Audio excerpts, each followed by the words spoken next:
another Spaces with me, Kalu Aja. That's my name.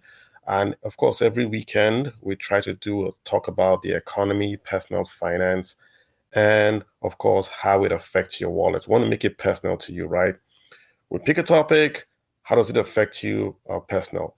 There's no bigger topic this week if you are living in Nigeria or have business in Nigeria than the announcement by the president that the subsidy is gone. So lots of folks have focused around the issue of subsidy and what all that means. And also during the week, we heard the Central Bank of Nigeria was moving towards this, should we say, single interest rate or single exchange rate, sorry. So what does all that mean? What does it mean for your wallet? I think it's very important that we first of all understand what those two issues mean, i.e. the removal of the subsidy and of course the translation to a single exchange rate. So to be very, very simplistic, right? What is a subsidy? Let's start from there. When you say you are subsidizing a price, that means there's a price, but the market cannot pay that price, or should we say the consumers cannot pay that price. Hence, you subsidize that price so that the consumers can afford the price, which means that there's a regulated price, a federal or federation regulated price. In Nigeria's case, the retail price you pay at the pumps is regulated. So every filling station all across Nigeria is mandated not to sell above that price. They can go below, but they cannot sell above that price. But that price is lower than the market price of petrol if the same filling station had gone to buy petrol outside the NNPC system. So wherever you get your PMS, the federal government basically says you must sell your PMS at this price. Let's call that price 100. But if you then get your PMS at 200, the federal government will then pay you 100. That's the subsidy, 100.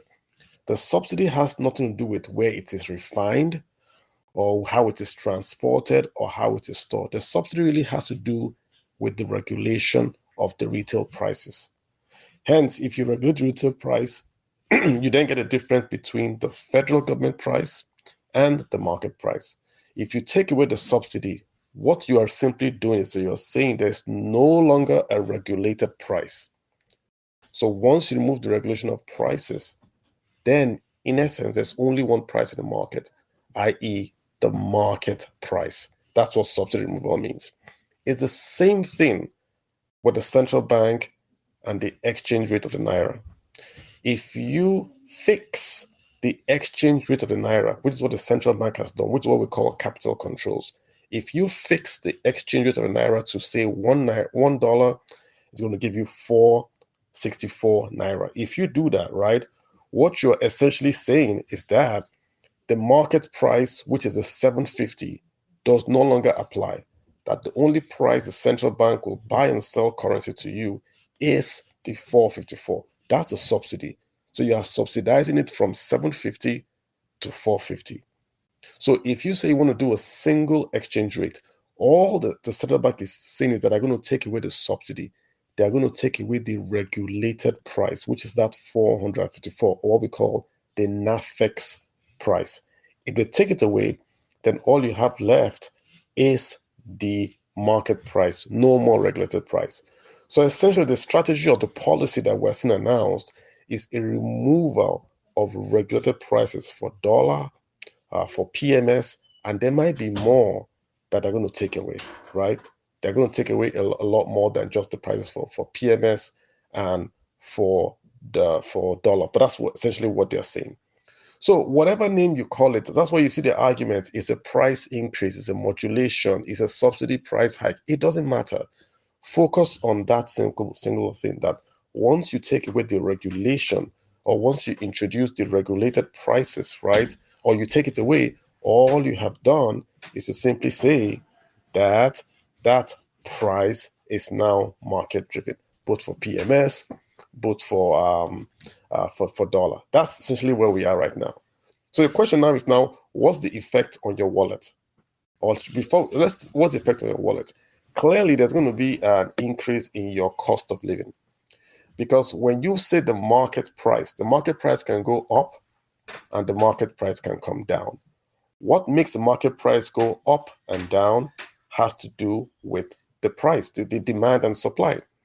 If there is more supply, prices go down. If there's less supply, prices go up. It's that simple. So when PMS today is 500 plus, it's simply because there is no supply. End of story. If the supply of PMS goes up, then the price will come down. The supply of PMS is predicated on the price of crude oil, not on the refinery.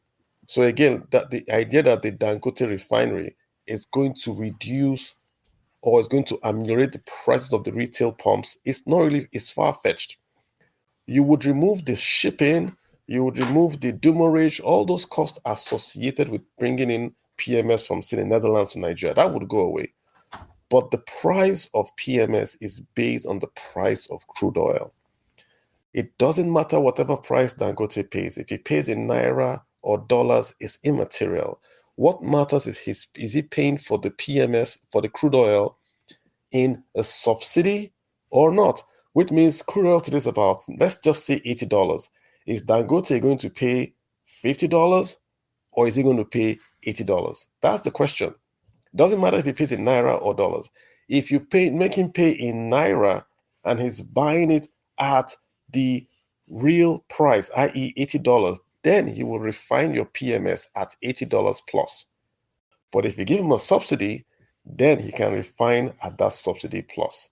That's the real determinant of the retail price in Nigeria. The price that Dangote will pay for the internationally priced crude oil, which means that this subsidy that they say it's gone, it might not be gone, depending on what price Dangote pays, right? That's the part where I'm not clear of. What price would he pay? Not the currency, the price. If he pays in dollar or naira, but what price? Is he going to pay at $80 or is he going to pay at a subsidized dollar price? That's really what will determine the final product. Remember, we're taking away the government price and we're allowing the market to determine prices. Market prices go up and down with demand and supply. So right now there's limited supply because it's only NNPC. Down the road, if more players come in, you might see prices fall down the road. Same thing with the dollar. Dollar is 750 naira to one, not because that's the real exchange rate, but because there's really only one supplier, the Central Bank of Nigeria. And why is there only one supplier? Because Central Bank of Nigeria has said it wants to buy your dollar at 450, the regulated price. Nobody's going to do that. If you get dollars from your cousin in America, you go to the street and you sell it for 750. That's what's going on. But if the central bank says we are removing the regulated price, which means the central bank, i.e. the commercial banks, will buy your dollars from you at the market price, which is about 750 today, what you would actually see is that there will be an increase in the supply of dollars in the system. And that will make the price of dollars, i.e. the exchange value of dollars, fall. So the devaluation really, ironically, might cause the naira to gain value. Exactly what the CBN is trying to avoid by fixing. So when you just imagine if you have a child and you tell your child, don't touch the TV. What does the child do? The child touches the television. If you tell a Nigerian, do not hold dollars, what the Nigerians do? They hold dollars. But if you make dollars available to everybody, if you want dollars at the market price, go get it. You will see that there will be a fall in the demand for dollars. Why would I hold dollars if I'm not going to travel? If I'm just staying in Nigeria, but I know that if I want to travel in 3 months or 6 months, I can even go to an ATM, put my card in, and get dollars from that ATM as long as I am paying the market price. Then why would I want to hold dollars in my DOM account? It doesn't make any sense to just take my naira, convert it to dollars, and just keep your DOM account earning nothing. It doesn't make any sense. So all the DOM account folks you see will sell their DOM account because it's wasting. It's just there. It's wasting. There ain't no interest from it. It's in a DOM account because the naira is not properly priced. Simply buying dollars and holding it has been the best investment you could have made in the last 8 years. That's why people keep DOM accounts. If you buy a dollar and you have kept it when dollar was 116, and you sold it when dollar was 750, look at your rate of return. No return beats that. None. And that's why you have dumb accounts and people holding dollars. But if you go to America, nobody holds pounds or euros in America because they can easily get it if they want to travel. The price is not fixed by the Fed because it's not a peg. They don't have a peg. So if you want to buy dollars, you go to your bank, you request, they're giving the price and you pay. Same way if you go to the UK, no one holds dollars. Why would they hold dollars? They don't spend dollars. But if they want dollars, they can go and buy at the market price. The reason why you don't have dollars everywhere in Nigeria is because there's a regulated price for that dollar. If the price was at the market rate, it would be available and only the folks that need dollar would buy or would go get it. So we've talked about the subsidy, what it means. We've said that the subsidy is really, really, really a removal of regulated prices. We've then talked about the dollar the same way. It's a removal of regulated prices. Finally, what does it mean for your wallet? Your costs are going to go up, guys. Sorry, your costs are going to go up because most of your food is imported. Your PMS for now is imported. That might change. Look at the things you spend money on. Food is 68% of your budget. It's imported, right? Most of it. Your rents to build the homes, the iron, the nails, most of those things are imported. Education is local, right? Your teachers are all local here, but the tools, those things you pay for abroad, ACC, professional stuff, is imported. The points I'm making, right? The bulk of Nigeria as a whole exports more than she imports. But if you break down that report, we export more crude oil and we import a lot of things that we shouldn't be importing, like sparkling water. That is feeding local inflation because you bring those things in like DSTV. You guys watch DSTV, you watch Arsenal. You pay for that in dollars. So once you watch Arsenal, you are importing. That's just the way it works. So if you don't cut down on the imports, your costs are going to go up. This means that this is a great opportunity for anyone that wants to do import substitution. Anything you can make locally to avoid the cost of the dollar, then you're going to make profit, right? Which means if there's Milo abroad, there's Milo Nigeria. The Milo in Nigeria was going to cost you less than the Milo abroad because you are making it here and you are avoiding the dollar. So anything at all that you make locally, avoiding you converting to dollars or importing with dollars, that's going to make money for you. So big opportunity there for everyone in terms of import substitution. Your costs are going to go up. No mistakes about it. We take us to the final point so we can all talk, right? You cannot, this is to the government of Nigeria, you cannot increase the costs of everybody in Nigeria via the removal of PMS prices and the removal of the dollar exchange rate without giving a safety net. And a good safety net is time. You cannot increase costs by 300% in 24 hours. Even in America, it's not done. In any economy, a 300% increase is a shock to the system, and no one can take that shock to the system. It's just not possible. So you either spread it over time or you increase or reduce that shock by increasing revenues, i.e. the incomes of Nigerians. Either you give Nigerians a tax cut or you increase their salaries. But you simply can't say subsidy is gone, costs go up 200%, and it is what it is. That's not going to happen. The economy will grind to a halt. Why? Because people won't have money to spend. All the money you spent this last week buying PMS is money you earmarked to buy something else.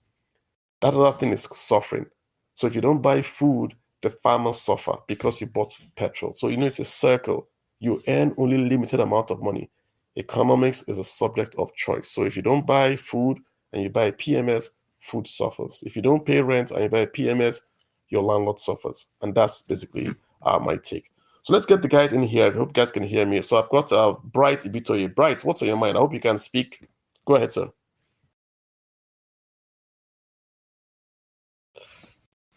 Hi, Mr. Kalu. How are you doing? How are you? I am very well. Thank you so much.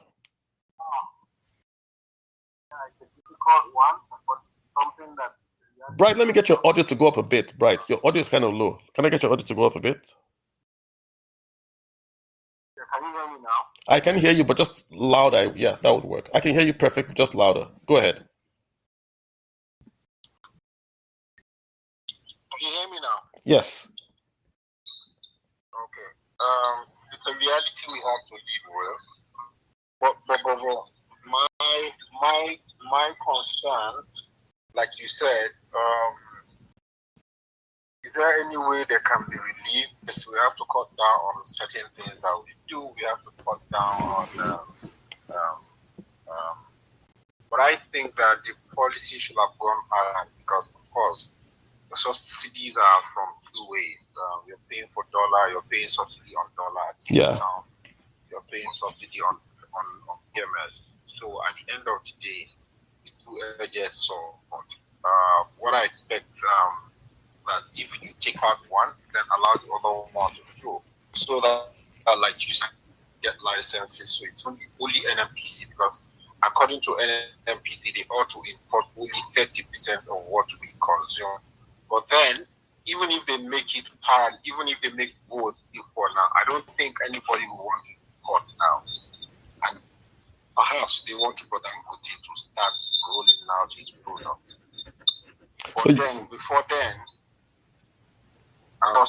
it's just the corner with us. So you're saying basically, so what you're saying is that they should have maybe done the fuel one and left the exchange one to run, i.e. remove subsidies on fuel. No, but no, I want two of them at the same time. You understand? Because for me, you are taking out the dollar is still at 400. Right. Do you understand? Correct, I do. You're going to have single rate. If you say you're doing the other one, there's still room for all these shenanigans that we do in Nigeria. So I expect that they take out the other one so that you can balance the people who are scared to the black market to buy petrol, to import petrol, then come back, ask them to sell it, just fall to under. So there's also a fear that maybe when I go to buy now, before I come, federal government will have increased the duality. It will be on their advantage. Yeah, and for me, you see the thing again. The thing again is that we're talking about a policy we have not seen. That's the other thing again that is difficult for us to talk about, right? All we are talking about here is based on a pronunciation by the president saying subsidy is gone. The NNPC has come out at the end. I watched the NNPC CEO's interview on Arise. It was very detailed. He gave a lot of background that allows us to even talk. The one he did on channel is more detailed Okay. Is more full. But if you go to channels, the one he did with channels the next day or the evening of that same day, you see the difference. Yes, the evening of that same day. Is it clear? Before we were saying that Dangote is going to get crude oil in Naira, they're going to sell it to him in Naira, which allows the price not to go high. But in that interview, he said Dangote is going to buy crude oil like every other person. If Dangote is buying crude oil from like any other, but the only difference here this time is that all the other commodities that we're allowing to wait away, they're all going to be local. So perhaps that's fair. Maybe perhaps 15 naira different. That's the only thing that gonna drop from the. Just to be clear, so he confirmed that Dangote is going to buy at the market price of PMS. Yes, he's going to buy in dollars. Invariably, that's what he said. Because Sheon asked him, how is Dangote getting the crude? Is he going to buy? Is he getting it in Naira? Going to pay in dollars? He said, of course, the same dollar rate that he's getting. No. Every other person gets it. That's the same way he's going to get it. So, what's going to be the difference? The difference might be maybe 15 naira. But the advantage is that there will be many people doing the same business. Other people import that time because we're going to have a single exchange rate to do that. When there is more in the market, a lot of people will go and buy. Perhaps that will now reduce the price to to now start working between when price goes up and when it comes down. Gotcha. So that's where. So just to be clear, just to be clear, he's confirming that Dangote is going to buy at the market price, no subsidy. Yes, at the market price. So that goes back to the point I'm making. The last week there was a guy that was arguing about he's going to buy in naira, or it doesn't matter the currency he buys at. I also said that. Yeah. What matters is the price he's paying. Yeah. Okay, so if he's paying full market price, that means subsidy is gone. That's what it means. So subsidy is gone, which means, and what that means is that there's no regulated price anymore.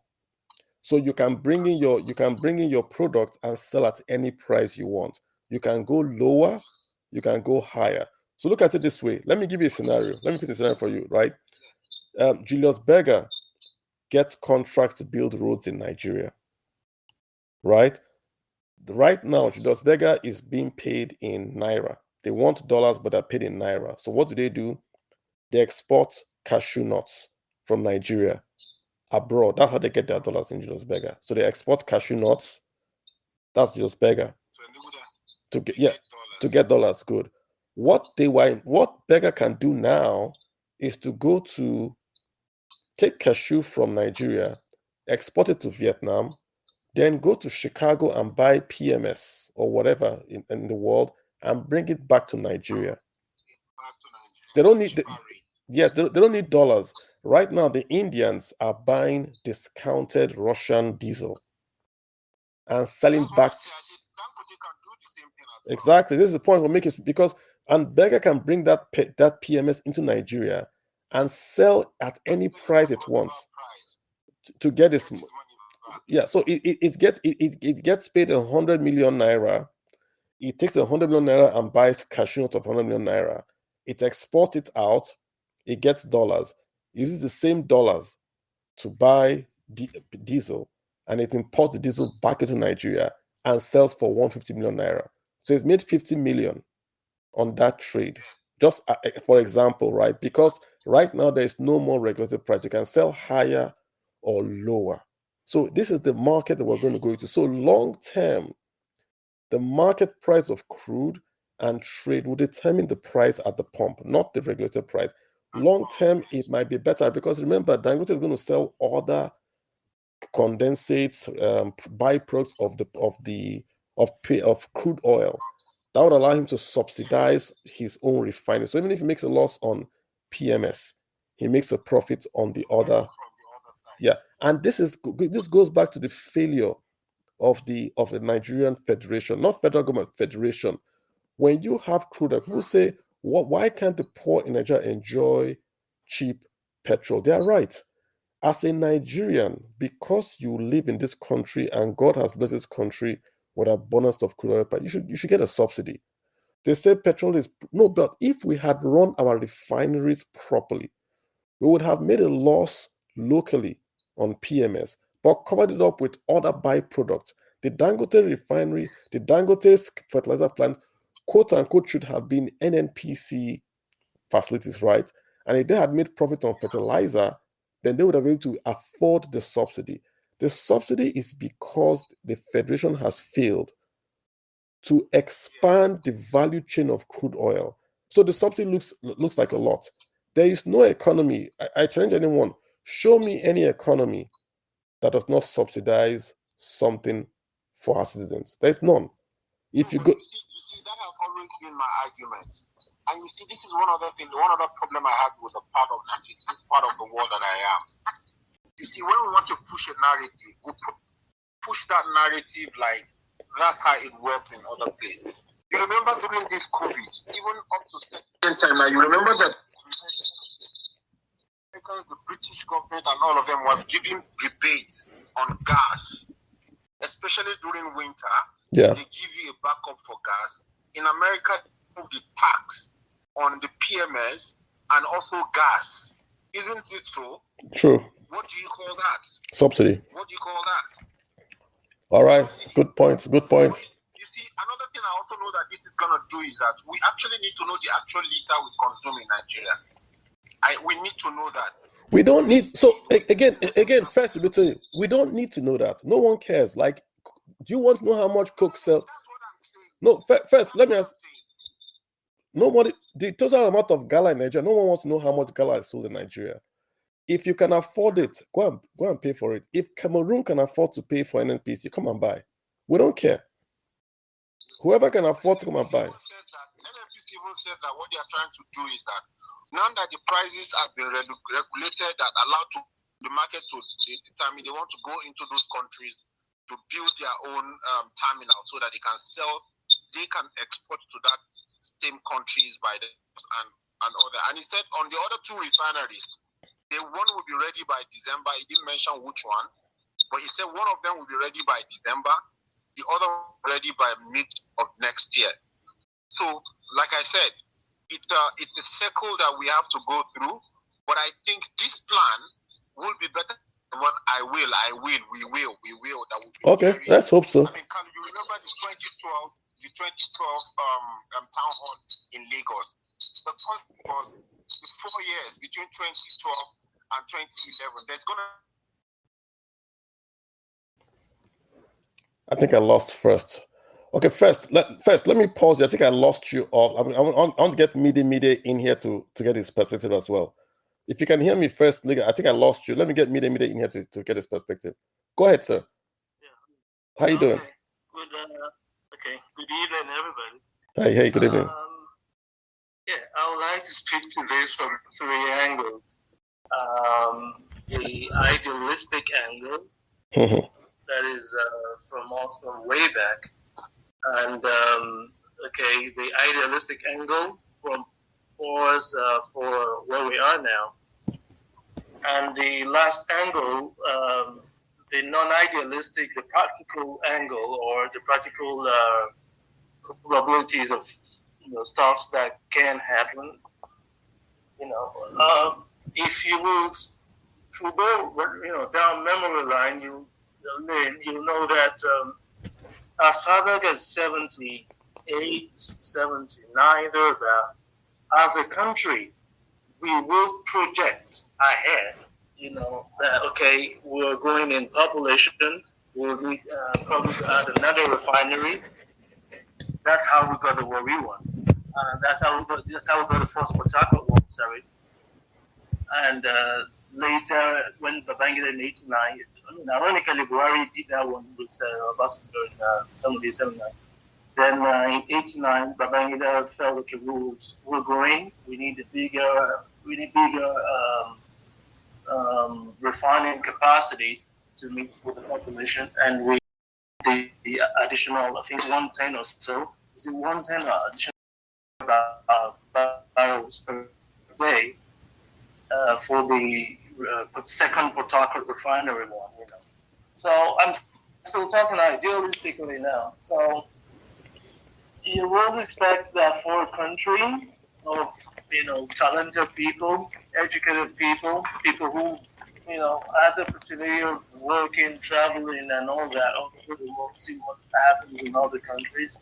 You can check people in a country like Singapore that just, virtually has no oil, refining over 1.5 million barrels per day.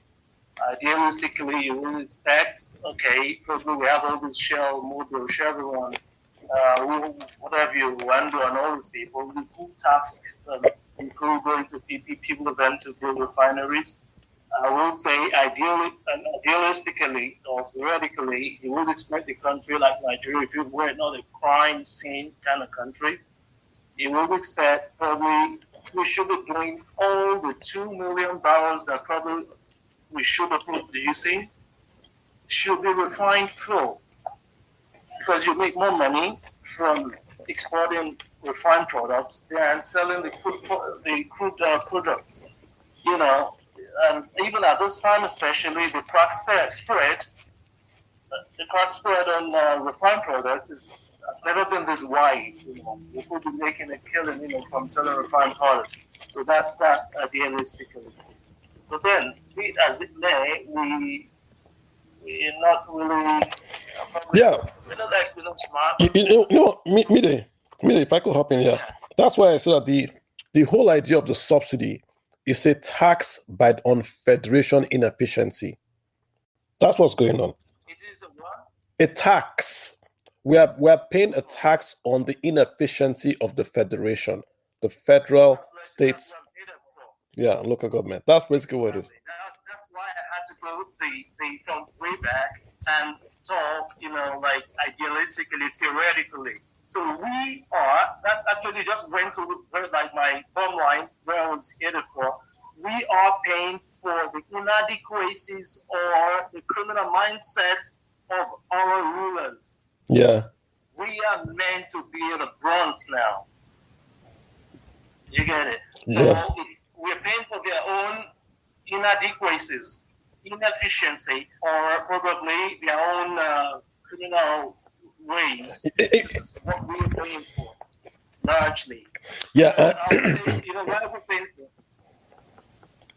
What did you say? Yeah, I would say what we're paying again for the inadequacies is there is a strong, and I'm going to say strong in capital letters, like strong connection between the naira, especially for a country like Nigeria, and the pound price. Say, take it for example now, let's talk idealistically in the middle, let's assume, in 2012, the dollar exchange was around 140, 150, 160, thereabout.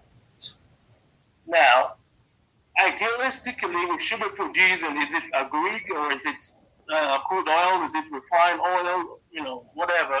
We should be able to sustain production that will be able to sustain such exchange rates. Now, imagine, let's assume that we have exchange rate at 150 naira to a dollar or 200 naira to a dollar, and at that exchange rate, the difference between the official rate and say like it used to be some 10, 15 years ago when we were doing Obasanjo and whoever now. Yeah, the spread between the official rate and the power market was maybe 2 naira, 3 naira, 5 naira, thereabout. It shouldn't be more than that. Any cost. Let me ask you a question. Why do you think the black market started? Why do you think the black market started? I'm asking you a question. What do you think? Well, largely because of fraud. Not really. No, not really. It's very, very simple. Whenever you see a black market, that means there's no supply. That's it. Whenever you see a black market, there's no supply. The black market started because there was no supply of the quote unquote subsidized dollars in Nigeria. I remember I was in school when my mom used to travel. I remember this conversation where she was trying to buy dollars from someone at 7 naira. I remember in my head as a child, and she was complaining bitter that this guy is selling it to her at 7 naira to $1. I remember my head was complaining that she bought it for 4 naira.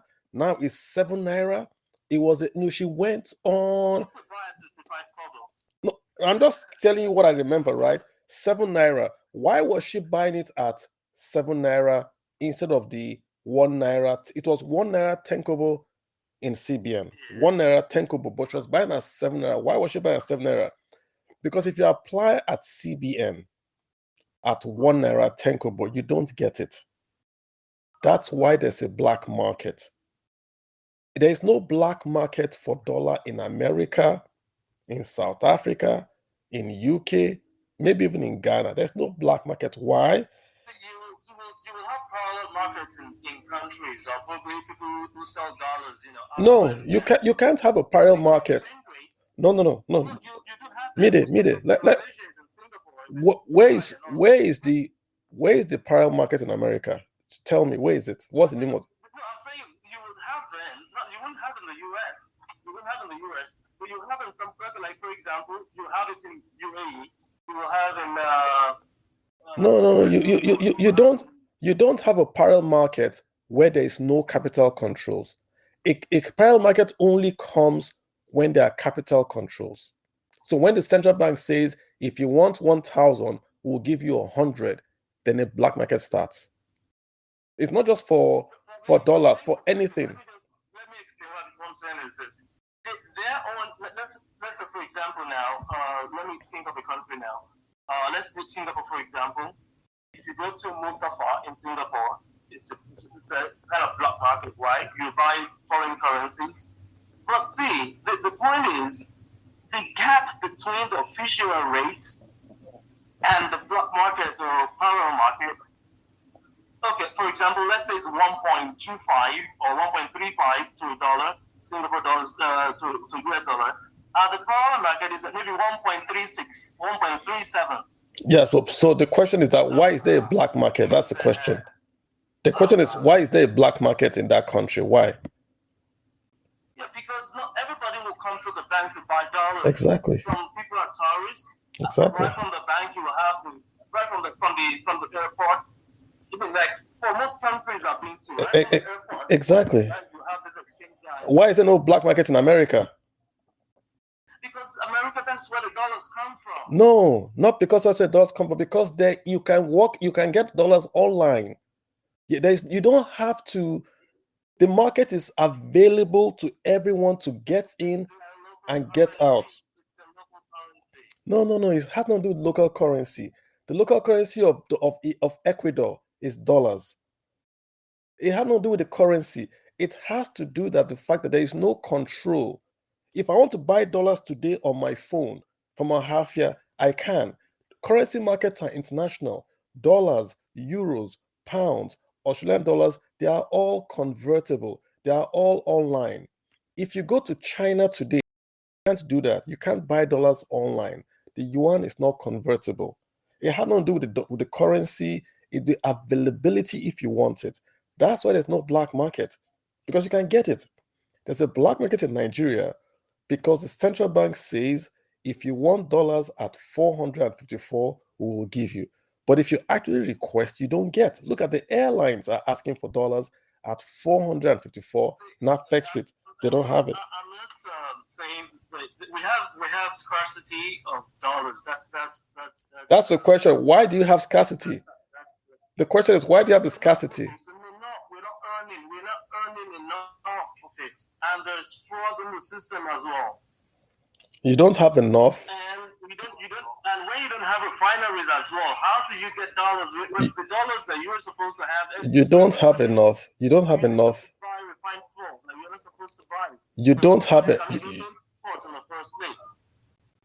You don't have enough dollars in Nigeria because you want to buy at 454.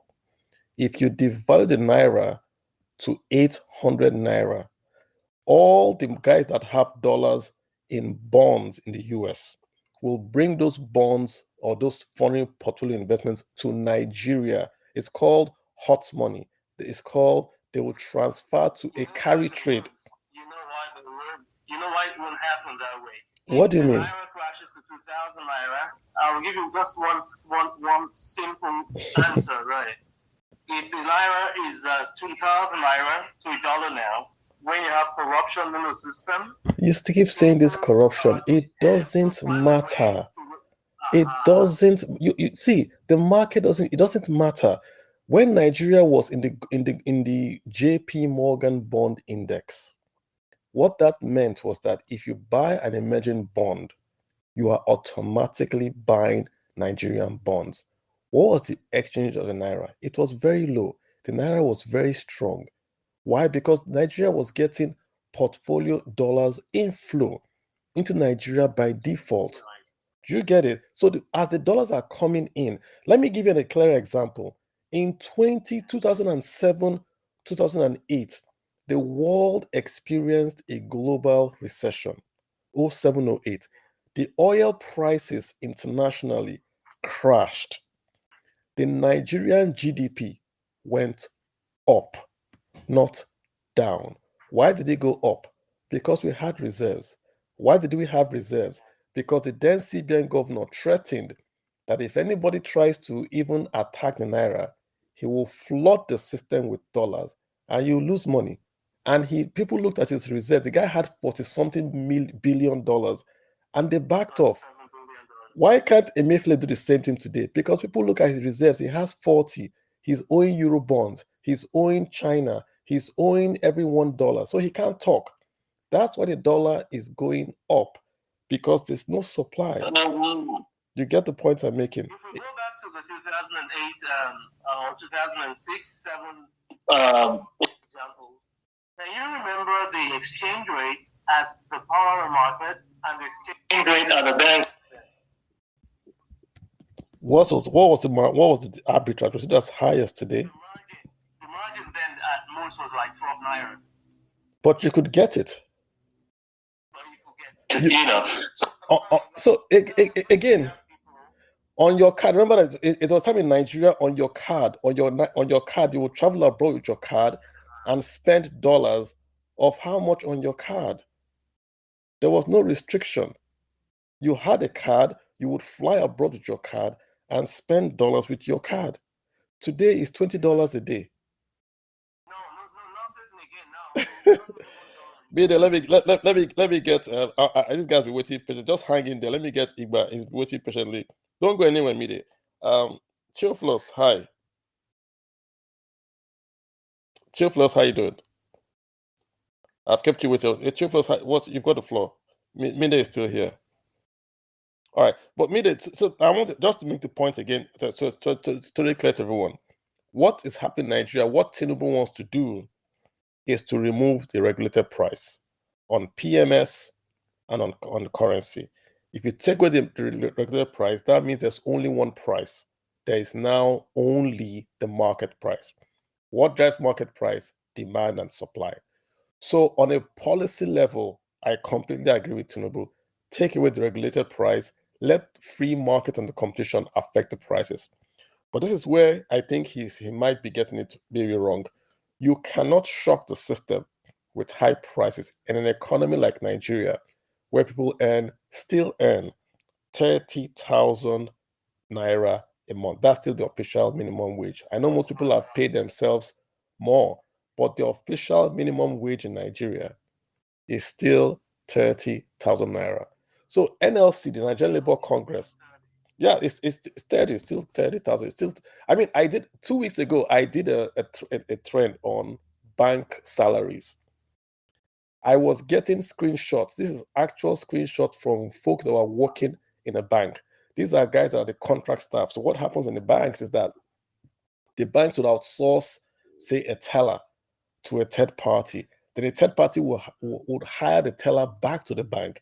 You have people working in Nigerian banks earning 46,000 naira net. That's $3 a day. The poverty rate across the world is $2 a day. So this guy would wear a tie, go to a bank, big bank. This bank is on Forbes. Yeah, this bank is on Forbes, but they're paying their tellers $3 a day.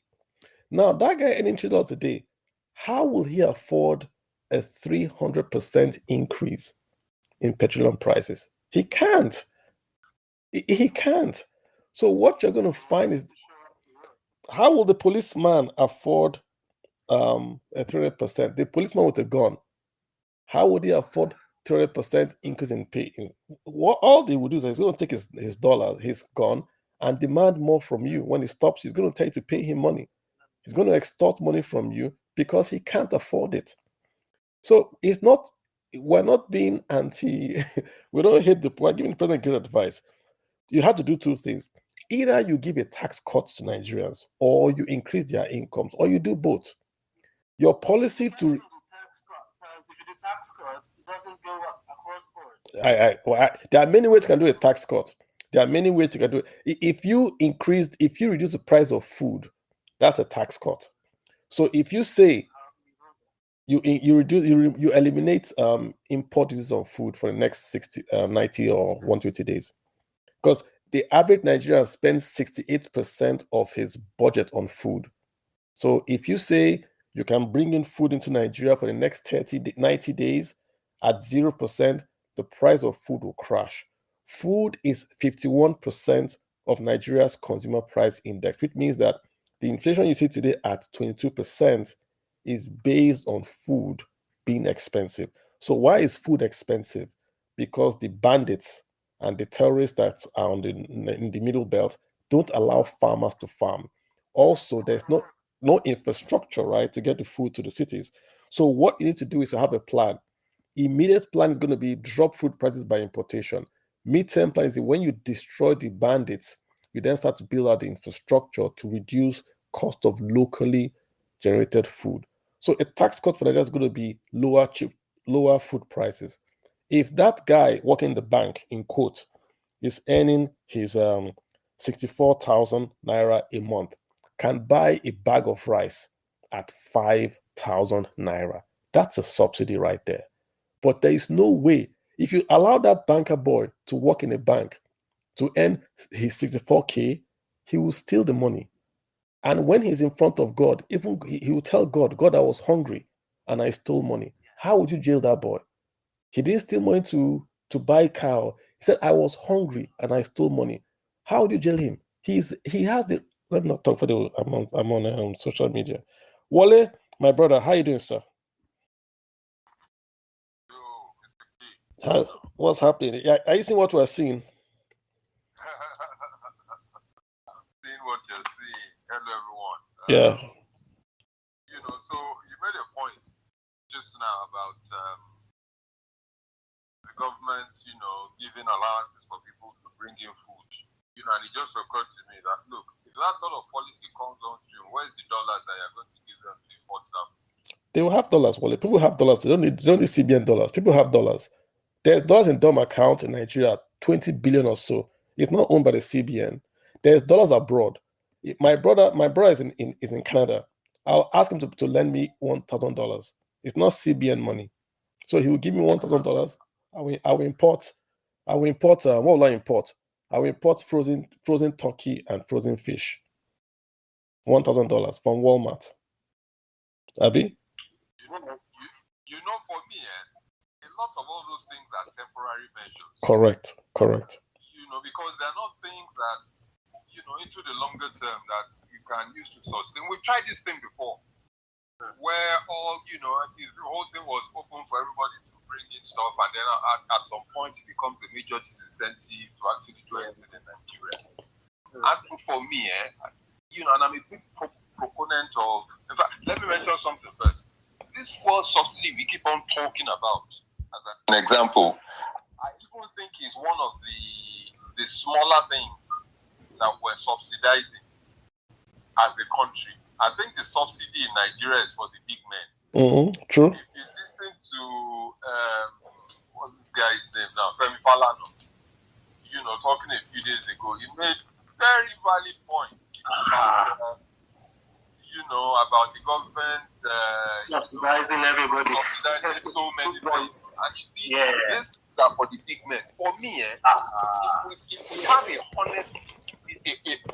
honest government, the government says, look, I want to be honest about this. What do they need to do? This thing they call diaspora funding. Where you can attract diaspora funding as FDI. I was doing a bit of research, and I actually wrote an article about this, where between 2016 and 19, 16, 17, 18, 19, those 4 years, 68 billion US dollars came into Nigeria.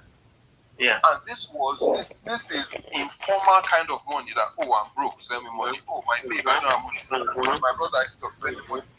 Nothing to really do with, coming in as core structured money. Now, imagine last year was 23 billion. Yeah. Now, imagine if we have a government that is intentional, and China, India, even Rwanda is doing this thing I'm saying now. Rwanda, 13 million people. You see Rwandese offshore, they cut a certain percentage of their salary and they send it home every blessed month. So what am I saying? The body language of every government tends to dictate how people reflect and see them. All of a sudden, I'm seeing a current Speaker of House of Reps is Chief of Staff. I'm seeing Ribadu is recycled him to come and want money. Until we are able to change all that body language, all those body language and you're just bringing in the same old. Even though this government that has come in came in with 35%, I mean the lowest, since we started this democracy, the lowest votes recorded by any incumbent. So let's even say that, look, for some reason, he's there for now. And he says that, look, I'm ready to do the right thing. The body language will be entirely different from what we're seeing. For me, one, if I look at the subsidies that you guys talked about, for me, one, you don't remove subsidies without plans. Okay. If you don't do, there's any things you don't do. It doesn't make any sense. You also say you want to unify your foreign exchange. You can't. We don't have money. Look, I always say something. I'm a very big person when it comes to infrastructure. If you look at that document, I've talked about it several NIMP. That document says we need 2.9 trillion US dollars over a 30-year period. Every year. US dollars every year. Our infrastructure. 100 billion every year to update infrastructure for the next 30 years. Now, this is a country that oil and non-oil, we're currently generating 16, 17 billion, and we're still wasting it away on nonsensical things. So this is where my own problem lies. One, you're broke, you don't have enough money to develop your own infrastructure. Therefore, all this stuff of can we get food in, can they give away, some tax incentives? They can't, and they won't because they're broke. Now, why don't you as a government, which is why there's certain people that fit certain governments. If you're a manager, you know how to grow revenue. This is the kind of economy you'll be yearning to lead. Why don't we look for ways that we can get monies in easy way and start to focus on those infrastructure that can turn around food for us? Like Kalu said, our CPI food inflation is crazy. Why don't we look for things that can help us turn those things around very quickly? Therefore, it brings me back to what's it called now? That diaspora remittance conversation. If we can attack that diaspora remittance conversation in a structured manner, they're doing all sorts of nonsense now. People in diaspora don't trust this government. So nobody's ready to put their monies where they I won't. If I was in diaspora, I won't. So yeah. Body language is right. Why don't we find a way to attract 68 billion per annum? We can do Wale. Well, we say this in all the time. When I put it on Twitter, they will come be posting things they don't know about. I've told people before, you can fix exchange rate in day one. I've said it before, right? The markets react to the future. The markets react to what's going to happen, not what today, what's going to happen. And what has happened is that I think Tinubu was briefed that we are broke. We were broke since 2015. Buhari simply paid the subsidy by printing money from the CBN. And as he was leaving government, he then made the National Assembly pass that illegal printing as law.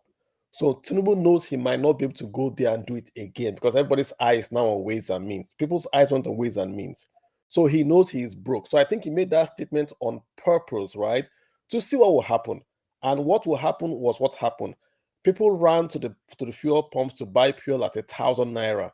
Then NNPC then introduced prices at 500 naira to also see what will happen. All these things are being done without any legislation. Remember what I said, there is a regulated price. Has the regulated price been removed? Where's the circular? Show it to me. There has to be a removal of whatever to say. Is there a statement saying that in Nigeria today, you can sell fuel at any price? Is there any statement saying that? If anybody has it, please send to us. So if you don't do that, I think there is plausible deniability to say we haven't removed subsidy yet to see what will happen. Go back to the CBN. Daily Trust published that CBN has devalued the naira to about 618 or so. Central Bank came out and said they have not. I thought that was an error by the CBN. Allow the story to play out and see what will happen. See what will happen. Whether dollars will flow into Nigeria. Because like you said, Wale, whether I like Nigeria or I don't like Nigeria, if I take $1 today, let me caveat. Before we had all this Ukraine war thing, if you take $1 to an American bank, they are paying you 0.25 to 0% on your savings. So 0 to 0.25 is what American bank would pay you on your savings.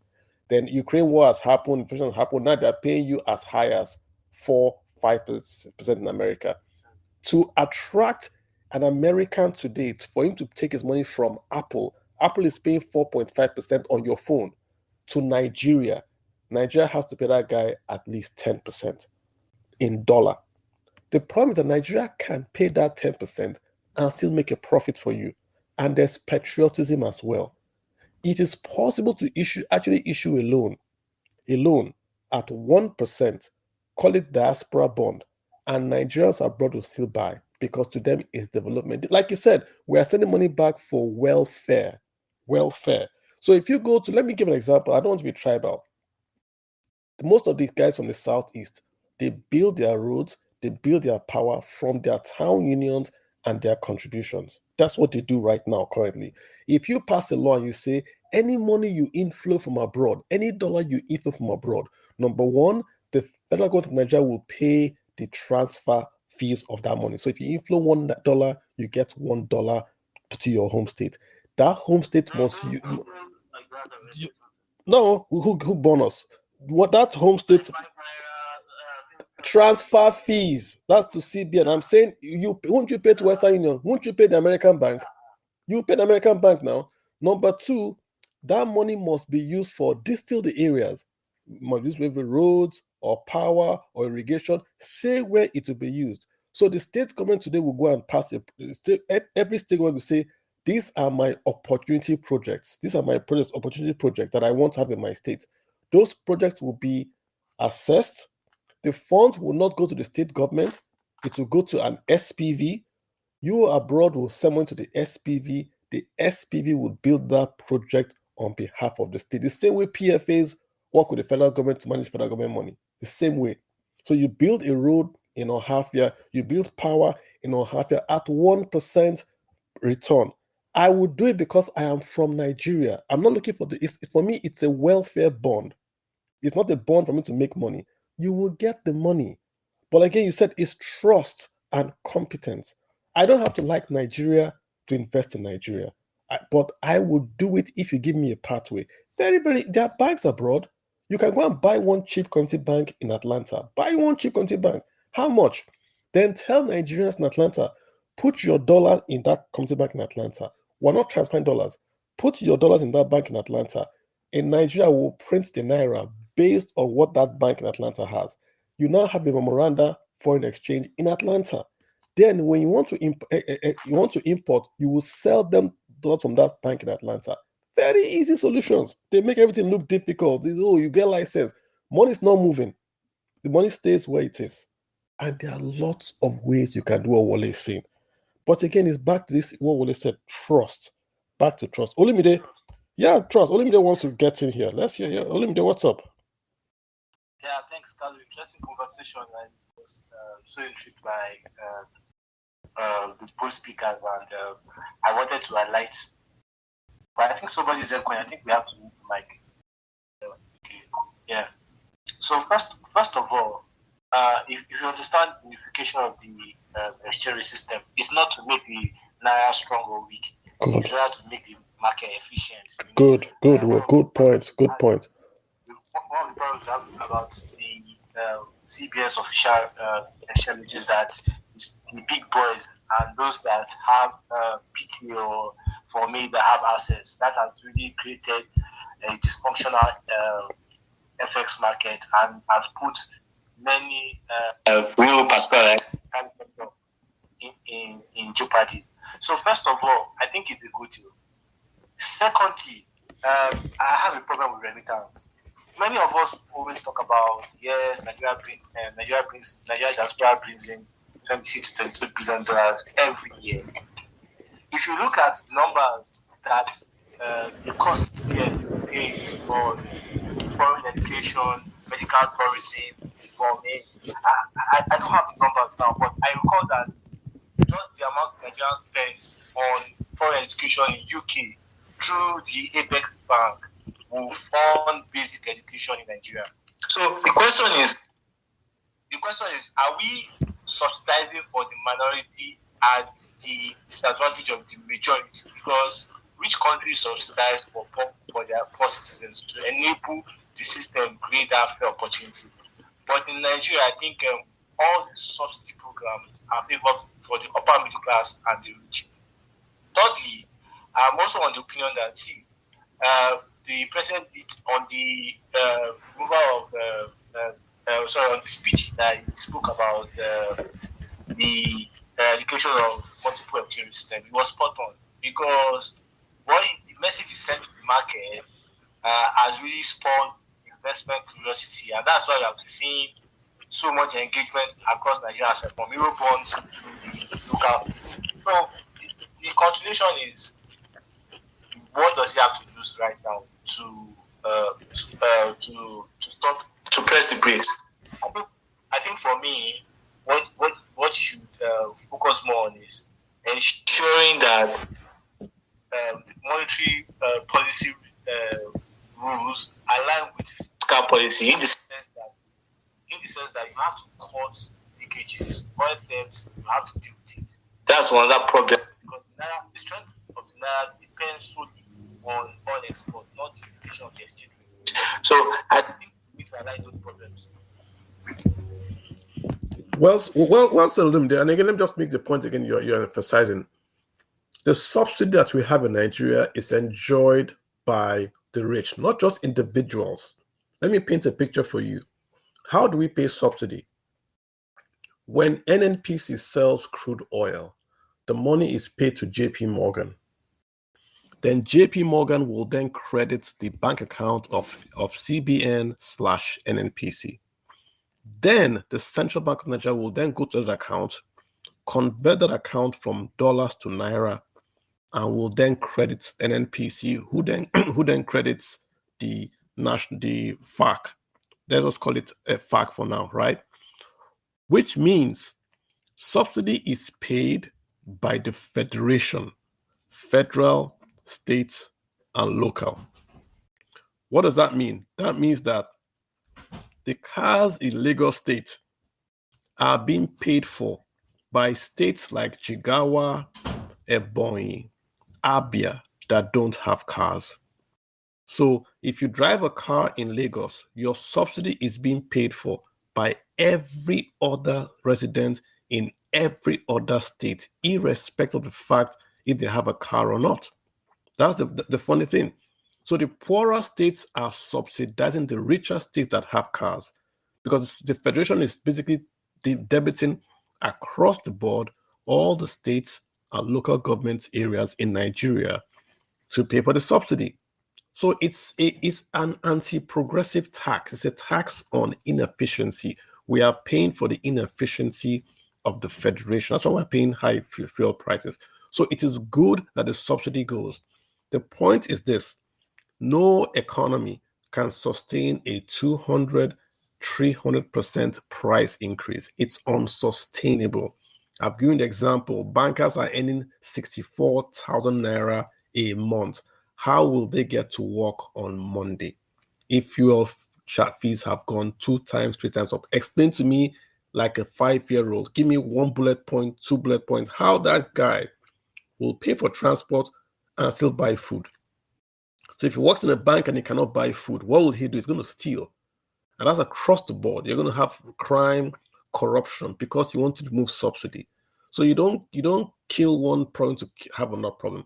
So take away the subsidy, but you must put in a policy. I don't want to hear PMS palliative. There has to be a social safety net done for Nigerians. If you are earning below a certain amount of money, you must have something that the government pays for. If it's to give everyone below a certain income class a card that they can enter bus for free, do it. If it's to give them e-naira to enter buses for free, do it.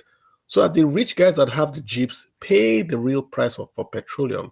But these guys that work in a bank that are earning 70,000 naira a month, they have a card that they can tap and pay for bus or BRT or whatever. But you simply can't say, because subsidy is corruption, which it is, we're going to take it off. If you have cancer today, cancer is going to kill you. Would you just go to your doctor and doctor says you have cancer, so as I'm looking at you, we're going to cut you open and take it? No, They will prep you. They will try to go and change your diet. They will say, we're going to give you this special food to eat, and then come back in next week or 6 months for your operation. Why do they prep you? Because if you simply just go into the body immediately, you might actually harm the patient more than the cancer. So we've got to have a policy. We've got to have advisors and ministers that Nigerians can listen to and ask questions, and the policy can be formulated. We cannot build or increase prices because the president says subsidy is gone, whether he meant it or not. That's not how you run the largest economy in Africa. Naim, how you doing? El Nassim, I've kept you waiting. So how you doing, sir? You've got the floor. Nassim, can you hear me? El Nassim Nasir. Olumide, question for you. Nassim, Olumide, I have a question for you. Olumide, I don't know if you can hear me. Last week, I was talking to a broker, big man. He was saying that the market is reacting to the announcements by President Tinubu that we're going to equalize interest rates and we're going to remove this idea of we will not pay. So the market prices went up. Of course, the MTN went up because they knew they're going to get their money back.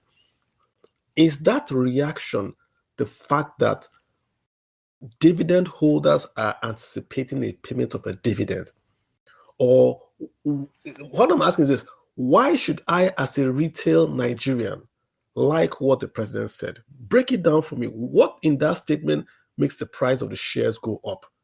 A South African would love it because it means that I'm getting my money out of Nigeria. But if I'm an investor, I bought Cadbury. What in that statement is making the market go up? So first, to ask a very technical question, look at the telco side.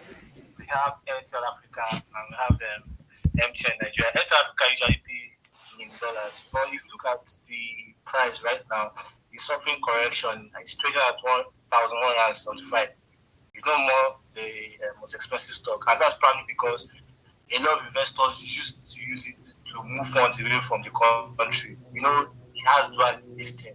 Listed in Lagos, the Nigerian Stock Exchange, and also in London Stock Exchange. So what foreign investors do usually is that they buy and they sell in London. But categorically, from the president's speech, I think what a lot of people saw from the exchange, talking with traders and some retail investors, was that they were anticipating the fact that the official exchange will have to be valued. And definitely the big boys, Tony Lumelu, Fema Todola, were buying. There were a lot of insiders buying in Q1. So there was already a prep thought that there might likely be a bullish run. So the president's announcement that petrol subsidy are out means that competition in the energy sector will come in. And that was why we saw stocks like Corner bringing out monthly gains of 5%.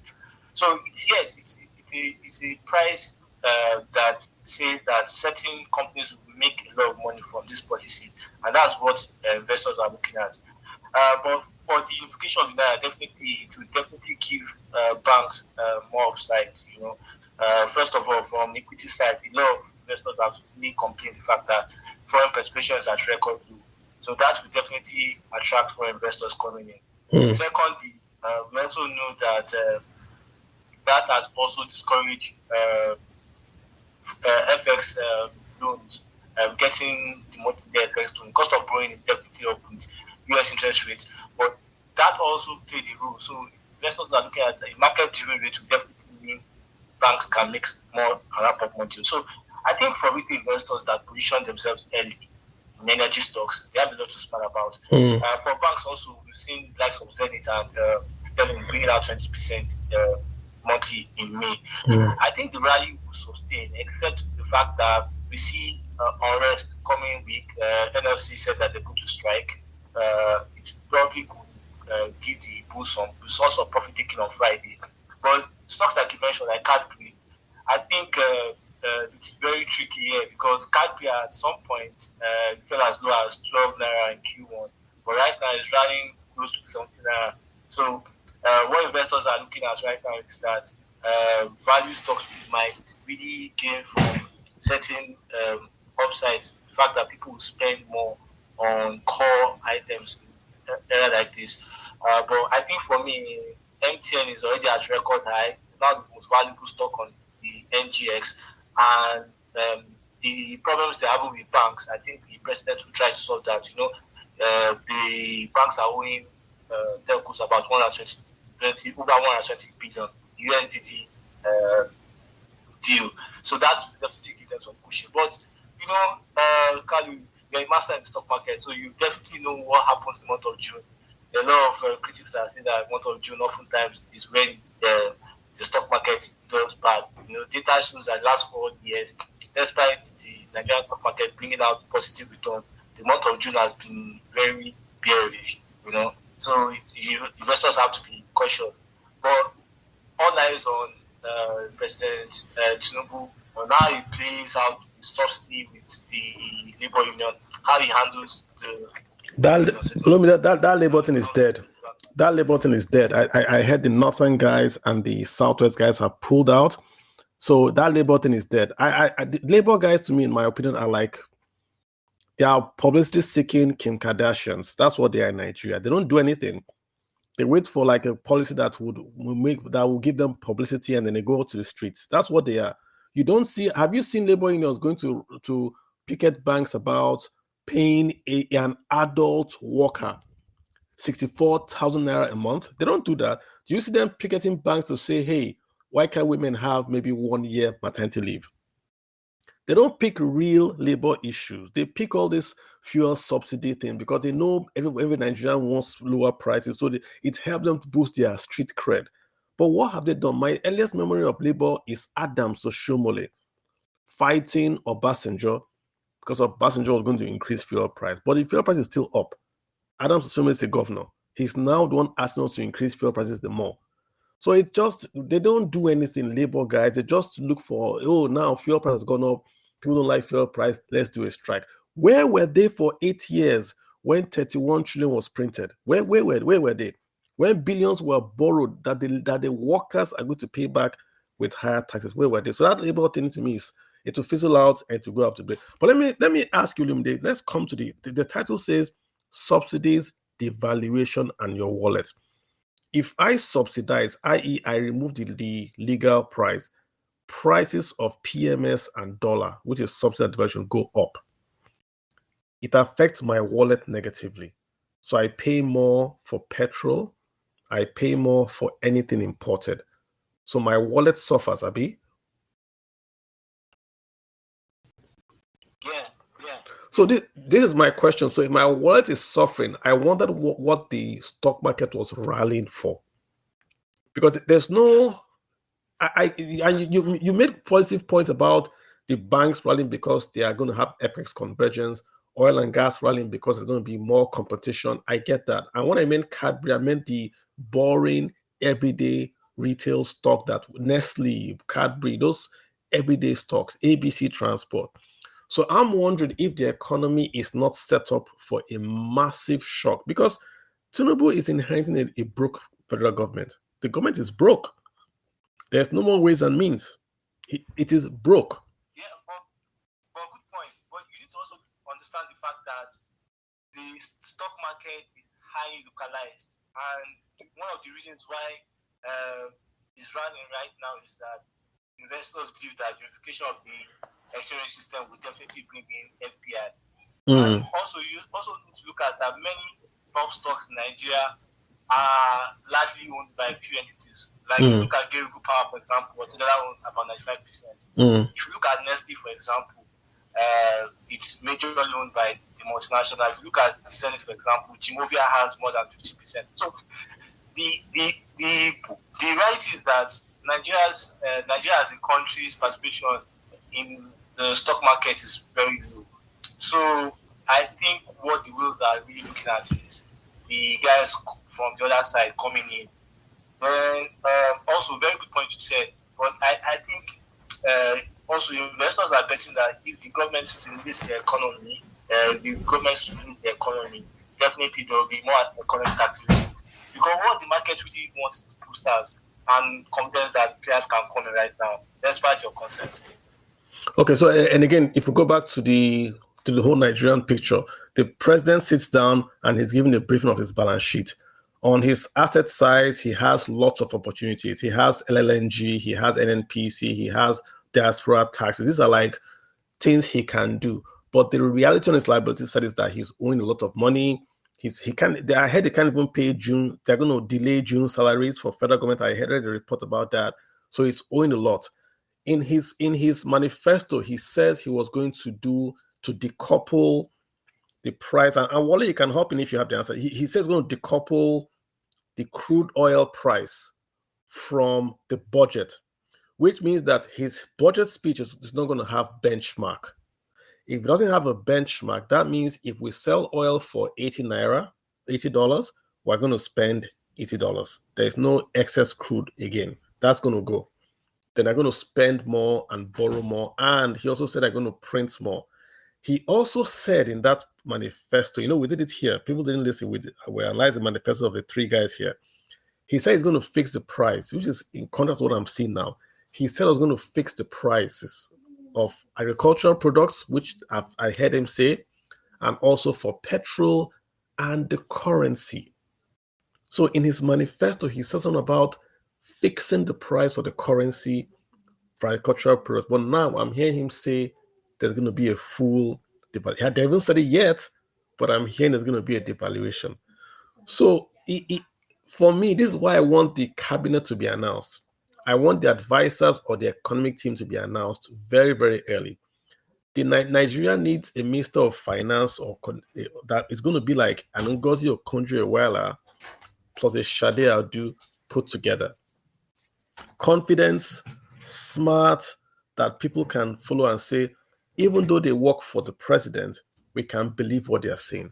I mean, Wale has made the point. If you bring in the same cast of characters that we had National Assembly, the guy that is your house, your guy that is your secretary is the one that rubber stamped the printing of 31 trillion. That guy, the one that's your head of service, signed off on the massive borrowing of the past administration. That's the guy that's now going to run your office. So, Wale, what's your take? Because the first thing I always say,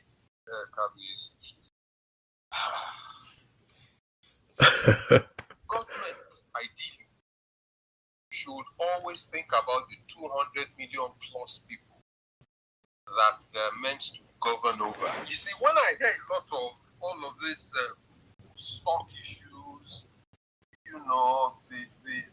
current players, all of these guys, in my views, are in the vast minority of what we're talking about.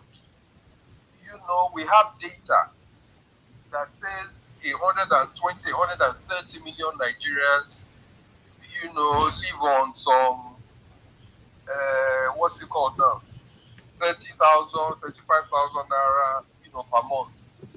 That same data also says very, very clearly that only 3.7% of Nigerians can spend 150,000 naira and above. Ladies and gentlemen. Wale, say that again. Wale, say it again. Put it in here at the back. Say that how much they can spend. There's data, this was done by the World Bank. It says that only 3.7% of Nigerians can spend above 150,000 naira and above per month. 3.7% can spend that amount per month. It is ridiculous. Now, if you want to govern that kind of system, my brother, which is why I keep on harping about infrastructure, the first thing you need to do is cut off all the excess fat. There's so much. You see, I saw one governor, 20 car convoy. Lexus. All this nonsense paraphernalia, NAS or whatever it is, says exit package 30 billion naira. I see all sorts of nonsense. Waste. In the politics. Waste. And these things just irk me. And in my mind, the reality that I know is that these guys are not ready to do anything about the current state of Nigeria. I can bet with anybody my bottom dollar. Look, if you want to do something, if you're in that kind of, I mean, look at the scenario I've painted. We're a very poor country. If you want to do anything in that kind of system, the first people that you should give recourse to are those 120, 130 million people. How are they meant to survive? You know, which is why a lot of us are saying you will take out subsidy, but you must do it in a calculated manner. True. I think I need to encourage guys. Google NIINP. That document is online. It was done in 2013. We presented it to Jonathan in 2014, and I think it was signed into law because there's this ministry that warehouses it now. If you Google it, you will see it's there. The thing is online. It's there.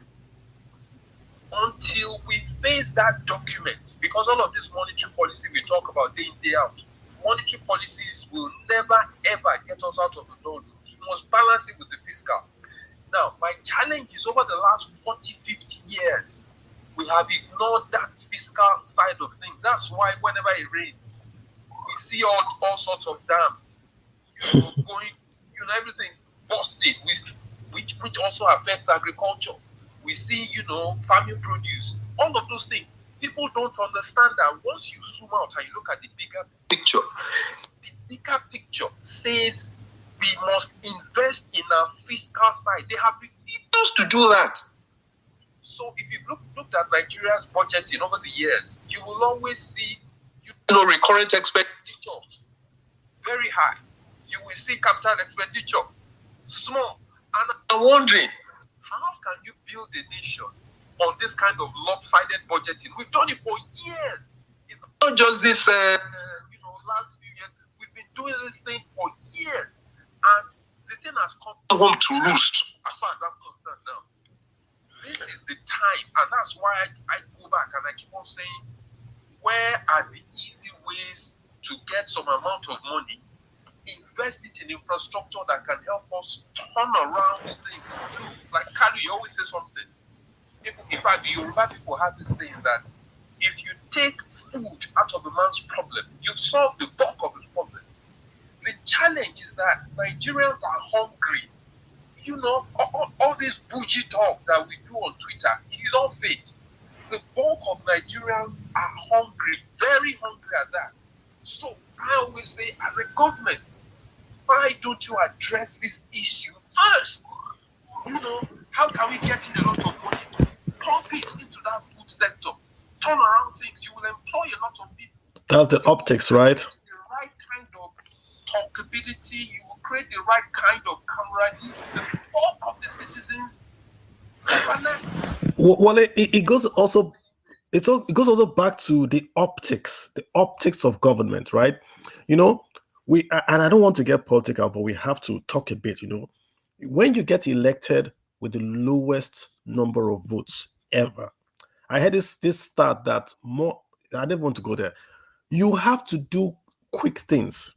There has to be the optics that you are working for the man on the street. All I've seen in last week, I saw the guy going to work in this new Benz. I saw them having their meeting. I don't feel the urgency. On Twitter, I saw this silly argument. Someone was saying that you have to wait for National Assembly to be in session before you can appoint ministers. Jesus H. Christ. Listen, you can announce who you want to be your economic team at any time. Their confirmation is a different matter entirely. Announce the team. We just left a president that didn't announce a team, and we saw how that went. Announce your team. The media guys, the petroleum guys, let them be the ones to drive policy. Then you are asking people to cut down or their wallets to pay for expensive PMS. But your official car is this massive imported Mercedes-Benz. Please, I'm not asking him to enter Innocent or to enter Keke. I'm just saying the optics. When you do policy, think about the optics. Wale just said that only 3% of Nigerians can afford to spend more than 175,000 naira a month. Convert 175,000 naira a month to dollars. That's how much only 3% can spend. Yet, fuel prices have gone up 3 times. How are they going to pay? All the folks on Twitter are saying it's a good call. I agree. I've told you, subsidy must go. But you cannot take a cancer patient. Let me put it a better way. If you have malaria, they give you tablets. They'll tell you to take 4 now, take 4 tomorrow, take 4 the next day. You can hardly find malaria medicine that says take everything at the same time. Just take all the whole 20 tablets, put it in your mouth, and drink water because you've got malaria. You've got to have a plan. And time is a plan. If you announce and you say, we are going to take away fuel subsidy, and we're going to do it over 4 years, it's going to be 20% every year. Dangote will come on stream. That will reduce the pressure. Other guys are going to come on stream. That will reduce the pressure as well. We're going to increase minimum wages. We're going to do infrastructure. So people start to see, okay, I'm going to suffer in quote for 3 months, and hopefully it's going to get better. But if you simply say, it's gone, you might run into turbulence that you didn't plan for. And turbulence is a big, big, big, big problem, right? Mide, what's your take on this? Basically, go for it. Am I to go? Okay. All right. Basically, you and you both spoken to most things I would want to say or talk about. If you're telling me to save, you're telling me to starve or probably fast, so you are eating fat. You can't be eating fat while you're telling me to fast. It's not going to work. Like Subsidies you mentioned, what cuts, like we also mentioned, what cuts is the government making? Both the executive, the legislative, the team and all that. What cuts are they making? You just spent 14 billion naira to refurnish Asarok, and you're asking people how do you tell a common man on the street that you don't have money? We have to save because we don't have money, but then you can spend 14 billion on furniture. The old ones there, are they bad? Every year you have to buy new furniture, you have to buy new kitchen utensils. You spent over 21 billion naira for Asarok Clinic alone, when people can't even access primary health care. So in their defense, Mide, that's the old government, right? In their defense, that's the old government that's leaving, right? So this is a new government. Any government on an economic side will do better than the Buhari administration. If you put a stone frog as the president, it will do better economically than the Buhari administration. Any government will do better. So these guys are going to be better than what we had in the past, and they're going to have better because they're a bit more. There's one thing that I want to chip in. We don't even know. To be very honest, we don't know. Of course, there's a lot of shenanigans, scam, and fraud going on in that angle. We don't know how much we truly consume. Again, like I've said, it doesn't matter. We don't know in the past, and going forward, it shouldn't really matter. That's my take on that. Let me get this. In the past, for the past, it mattered in the past. Going forward, it doesn't matter. So far, we're not paying subsidies. Yeah. It doesn't matter. In the past, if you're going to be paying subsidies, for example, if you're taking 20%, or let's say paying 50% subsidy, and we'll be, if we're paying 50% subsidy, it matters. We're not going to be paying subsidy at all. It doesn't matter if, even if we consume 100 million liters every day, So the numbers won't matter. Even if you're going to be paying 10% subsidy, it will matter. Mine is this, and again, with exchange rates. Just for people to be clear, as long as we are paying full price for the crude oil, subsidy has gone. If we are subsidizing the subsidy, then it's still there. Yeah, sure. I want to get Niam in here. Niam, Nasir, Mr. Nasir, how you doing? Good evening. Hi. Yeah. What's happening? Where are you calling in from, sir? From Kaduna State. How is Kaduna? Kaduna is You guys have fuel? We have fuel, but it's expensive. Go to the filling station and the fuel is there, but there are no people. It's called the free market. Wow, this is not the kind of free market we expect. What's on your mind, sir? Well, on what you just said, the free market, let me begin with that. First of all, I believe Mr. Kalu are always pushing for capitalism on the side of the masses, while we are always calling for socialism towards the rich. And this kind of tells us as if we are not practicing democracy but oligarchy. That is government of.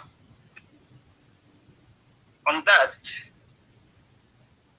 on economic, sorry to use the word, there seems to be a kind of shallow understanding on the side of our leaders regarding what subsidy is all about. You know, after the Great Depression, when some arguing that government really needs to come in for regulatory measures against the classical doctrine that we should have a full free market where only the market forces of demand and supply determine economic stability. And you begin to realize one thing. One of the most pioneering work of change was effective demand. Because at the end of it, when change was propagating the transfer payment and ways in which government can come in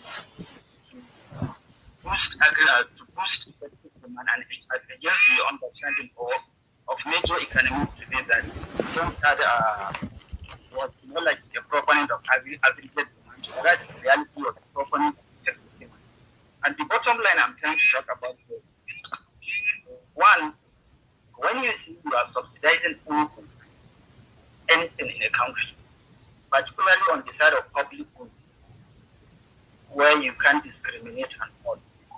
For a country like Nigeria, we are not supposed to adopt that kind of shallow understanding of what public has been traditionally. Because for a new leader coming into the migration, I expected that there should have been a proper planning, not to be so fast, on aligning with the idea of removing subsidy. Yes, the main idea of removing it is what wins. Is that not, Mr. Galu? Mm-hmm, yeah. And I had a lot of people here arguing that when you look at why is it that government is not thinking about reducing cost of governance? So this portrays the point that since we are practicing socialism for the rich and capitalism for the poor, that the masses should just go whatever the market outcome is, go and suit yourself. Look at the bailout. Take it from 2007. Look at the billions that have been given to banks. And yes, there is the economic argument that when the financial sector fails and all. Yes, also here, when prices rise, when we have inflation, cost of living increases. So you begin to understand that we have a kind of a shallow or narrow understanding of how things should properly be done. And this is what stops me. In a country that heavily relies on imports, you just come without punitive measures on the ground, without proper plan. How are we going to reduce the cost of living on Nigerians? All of these plans are not on ground. And the other time you were talking about labor. To me, we don't even have a union that is here to protect us.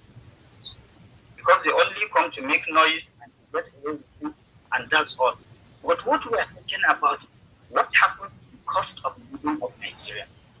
And what we are having now, and what we have been having in the past, is always trying to survive, having reactionary arrangements, proactive measures. It is a general principle that the cost of living that the standard of living of a country depends on the amount of goods and services it produces. So the essence now is, even if you remove subsidy, where are you taking the funds? Are you trying to boost economic happenings? Are we trying to increase production so that at the end of the day, the price at which, for instance, let's say rice or some domestic consumables less the consumables. Even if we are spending more on TMS now, it is going to be a kind of less. But if we are spending more on almost everything as a result of moving subsidy. So what is it truly that the government has done? Yeah, I mean, again, you see, that's the problem. That's the problem we're talking about subsidy in Nigeria, because we don't have any policy in front of us.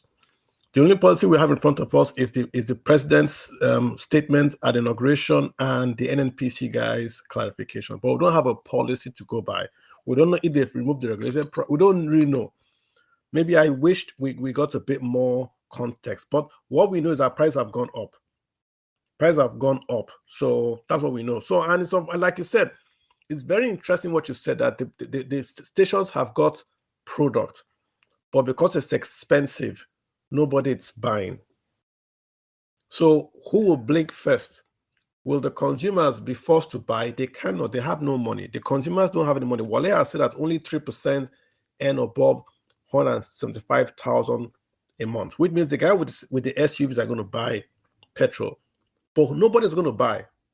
And this is what I said, the economy will grind to a halt, not because the economy is going to go through riot, but because there's no money. Nobody can afford the goods and services.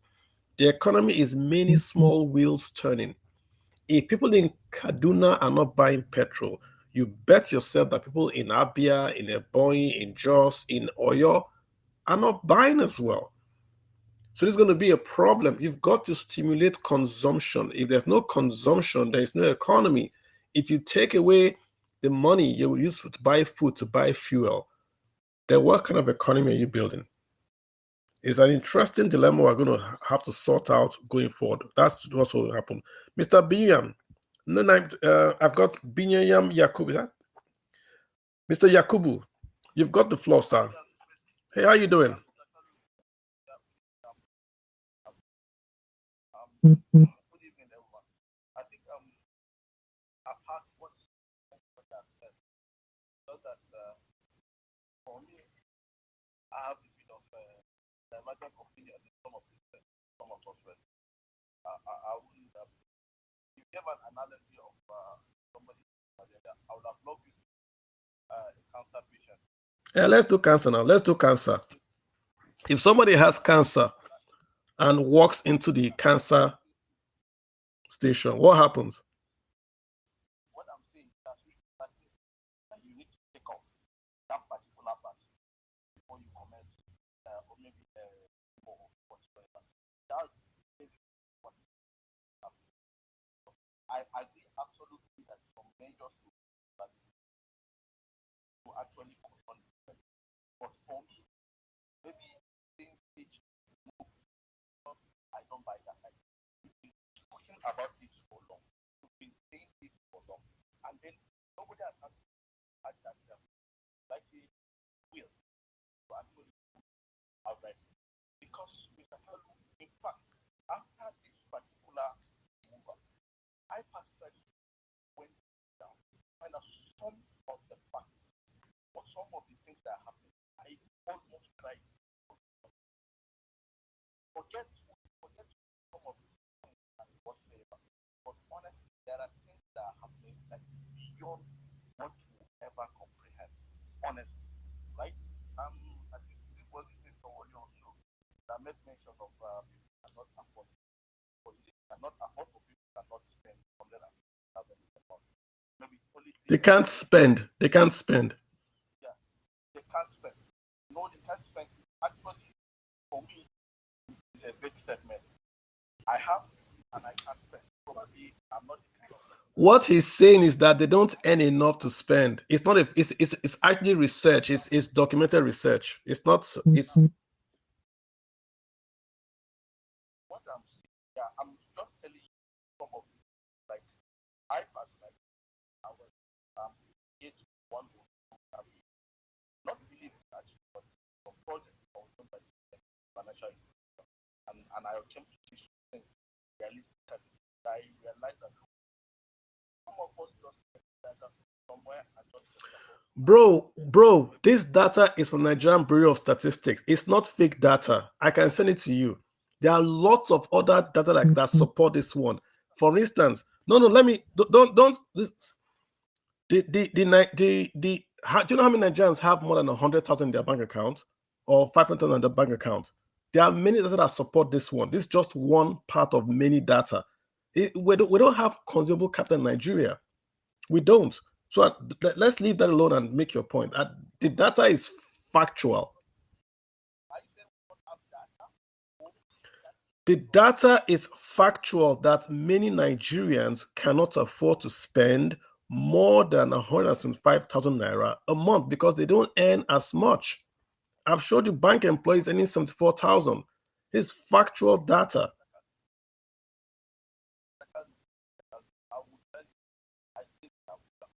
Anybody that when just I want to anybody that knows where the car garage that got born right?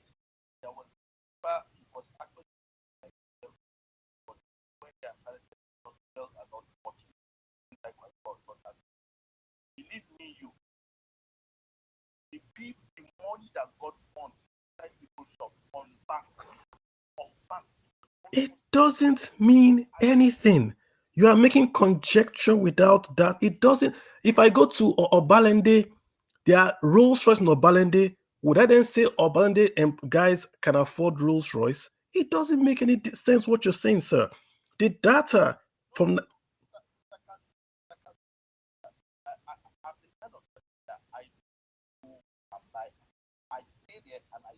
I am telling you that actually can have money I can like this. I earn 500 or above on I'm just my brother, why do you think rice is sold in 5 kg? Why do you think oil is sold in sachets? Why do you think all that is happening in the economy? Why do you think so?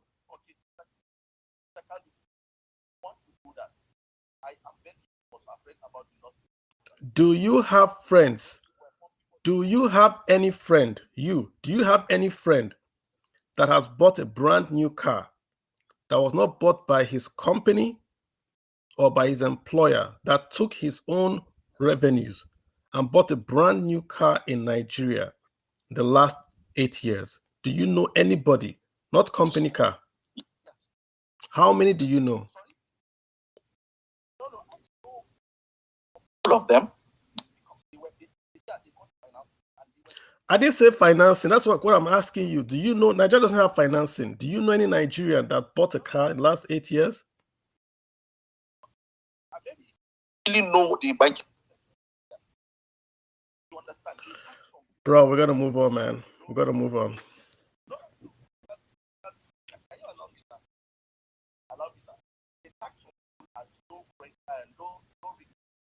Because of the kind of work,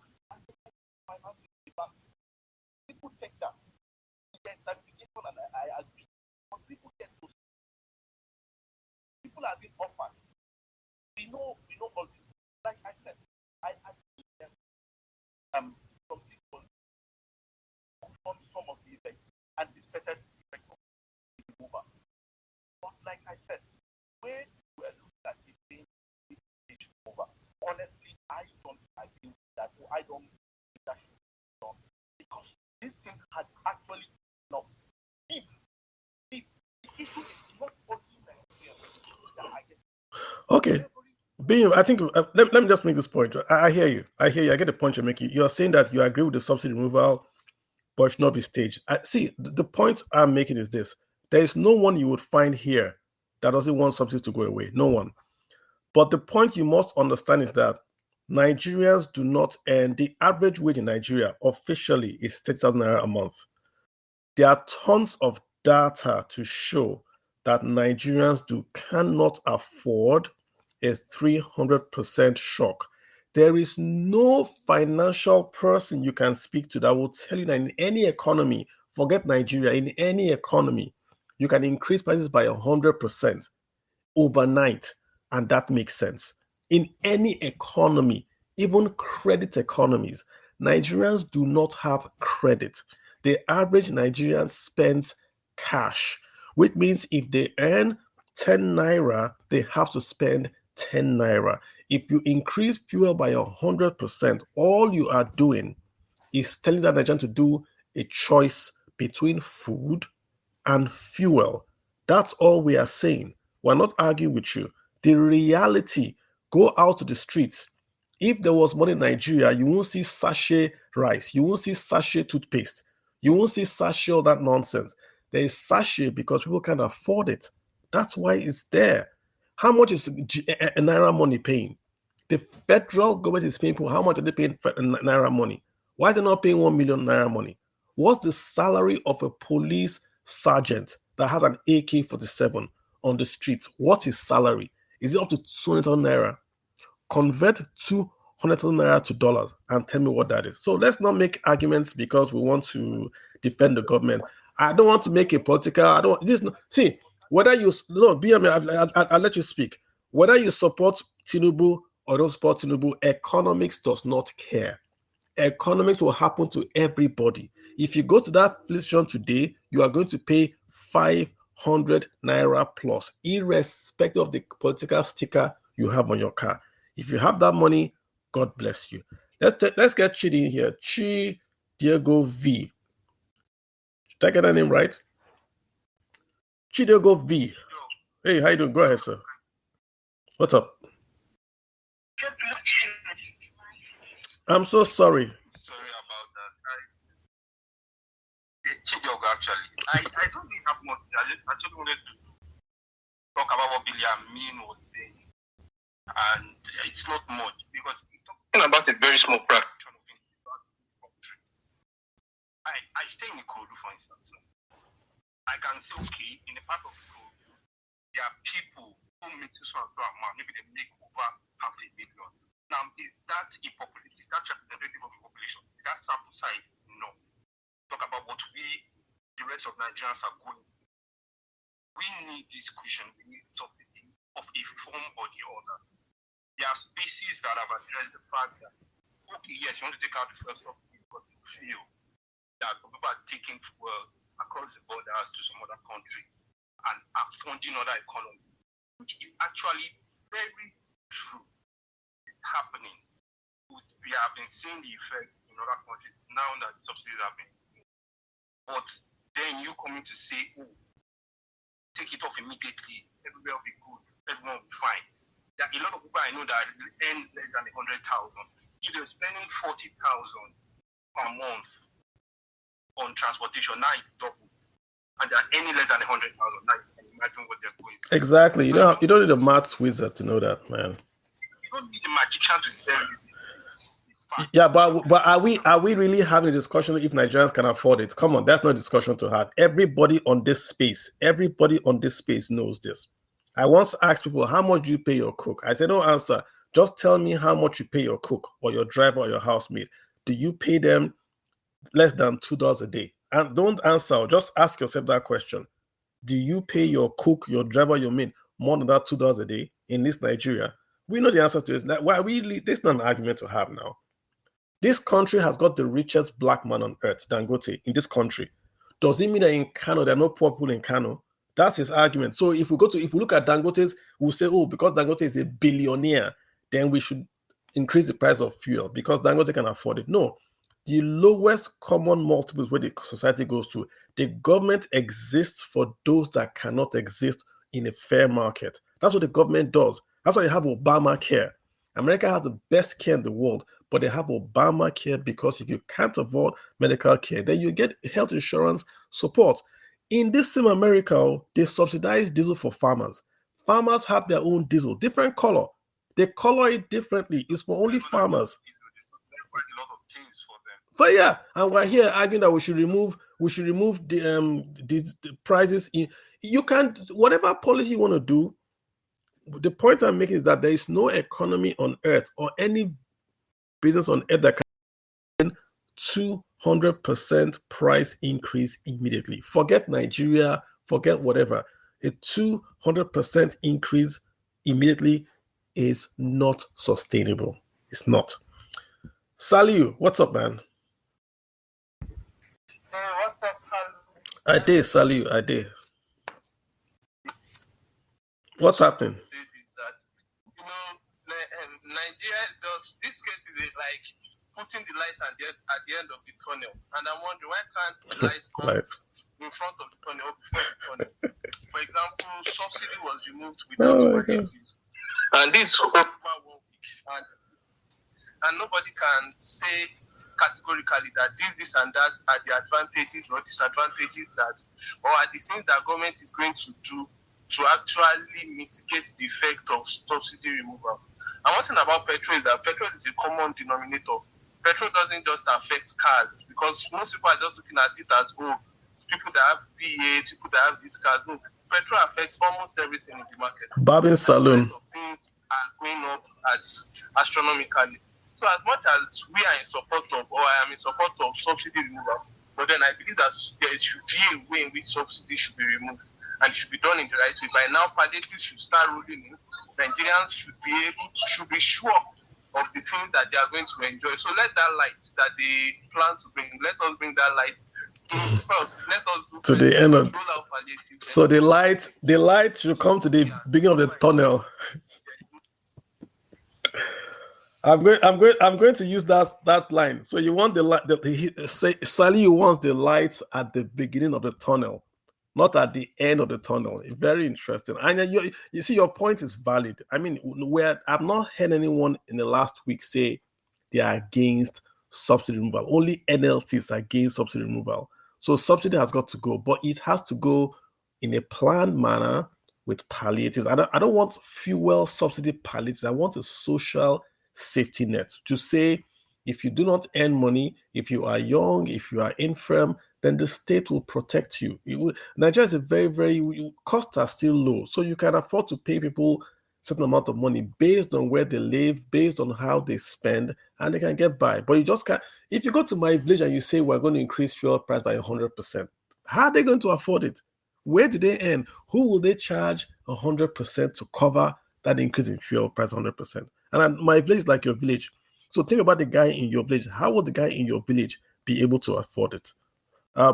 Abdul, I've got you in. Abdul Osman, what's up? Yeah. Hi, Carlo. Good evening. Hey, what's up, man? Yeah, so this space is really important for everyone, because it's for us to look at all the sides of the argument, try to dispel the propaganda and people that are trying to gaslight Nigerians. So this space is really important for those purposes. My own angle is, I think the majority of us on this space agree that subsidy is a waste in the manner in which it's being implemented. So that's fine. Well, so if subsidy is a waste, then how do we address that waste? Because that then means that subsidy is not the problem, but the manner in which the subsidy is being implemented that is the problem. So some of the argument is that subsidy is benefiting a few rich Nigerians. First of all, the only people complaining so far are the average Nigerians. I don't see any rich Nigerian fighting at the fuel station. It's still the average Nigerian. So secondly, if we are saying that this subsidy now should be taken off because there is wastage and it's benefiting a few, does that then mean that now that we have taken this subsidy away, does that mean that automatically there are no more avenues in the government that benefits a few rich? And does that then mean that automatically all the wastages in the government has automatically stopped? Wow. So this is the angle I want Nigerians to come from. We shouldn't see subsidy as a bad thing. We are blessed with oil. Why shouldn't we enjoy it? Why should we go broke trying to pay for something we're blessed with? Doesn't make any sense. And that's the majority of the countries that are blessed with oil worldwide, they subsidize the economy. Most recently, UK had to subsidize their citizens when the energy prices went up. Russia also subsidizes their citizens in terms of petroleum products. And even when they are talking about phasing out subsidy due to the ongoing crisis in Ukraine, they're doing it gradually. So they're telling the major oil marketers that, look, we may eventually phase out this subsidy by more than 50%. They didn't just come out and say, you know what, subsidy is gone, and that's it. True. So this is what Nigerians are saying. We're saying, let the government talk to us, let the government carry us along, let the government show that we're in all this together. It shouldn't be like, because the way I'm looking at this subsidy now is I can't wrap my head around the fact that I'm thinking it's more or less like a tax now. And the way I look at it is the average Nigerians that are going to be responsible for paying this tax. And mostly because the debt to GDP ratio is so high now that we can't continue borrowing to subsidize the fuel. So if that is the case, then how can we look for other sources of cutting government spending? Subsidy should not be the sole scapegoat. And I think that's the angle we should be looking at it from. I'm willing to give this new government the benefit of the doubt because this policy was not made by them. The policy was made by the previous administration through the PIA, and also due to lack of provision for subsidy beyond June. So essentially what this government just did is to announce it and to continue the implementation. Abdul. Yeah. I think I completely agree with all you've said. Just the last part, let me just address, I agree with you that, let me make it, you've touched a few things you are touching, right? Number one, the subsidy removal is a tax. It's a tax on government inefficiency because the government cannot get you cheap, or should we say, cannot make NNPC provide PMS without going bankrupt. That's number one. Number two, this government, right, the policy of subsidy removal, that's why I defined the terms at the very beginning. When you say subsidy removal, then we are putting it into this box and we're not getting the real intent of what's going on. What they are doing is removing the regulated price. They are removing the regulated price. The policy was not done by the last administration, nor was it done by the one before then. It wasn't a long time ago in Nigeria. In Nigeria, a long time ago, we regulated everything. The price of air travel, the price of water, the price of everything was regulated.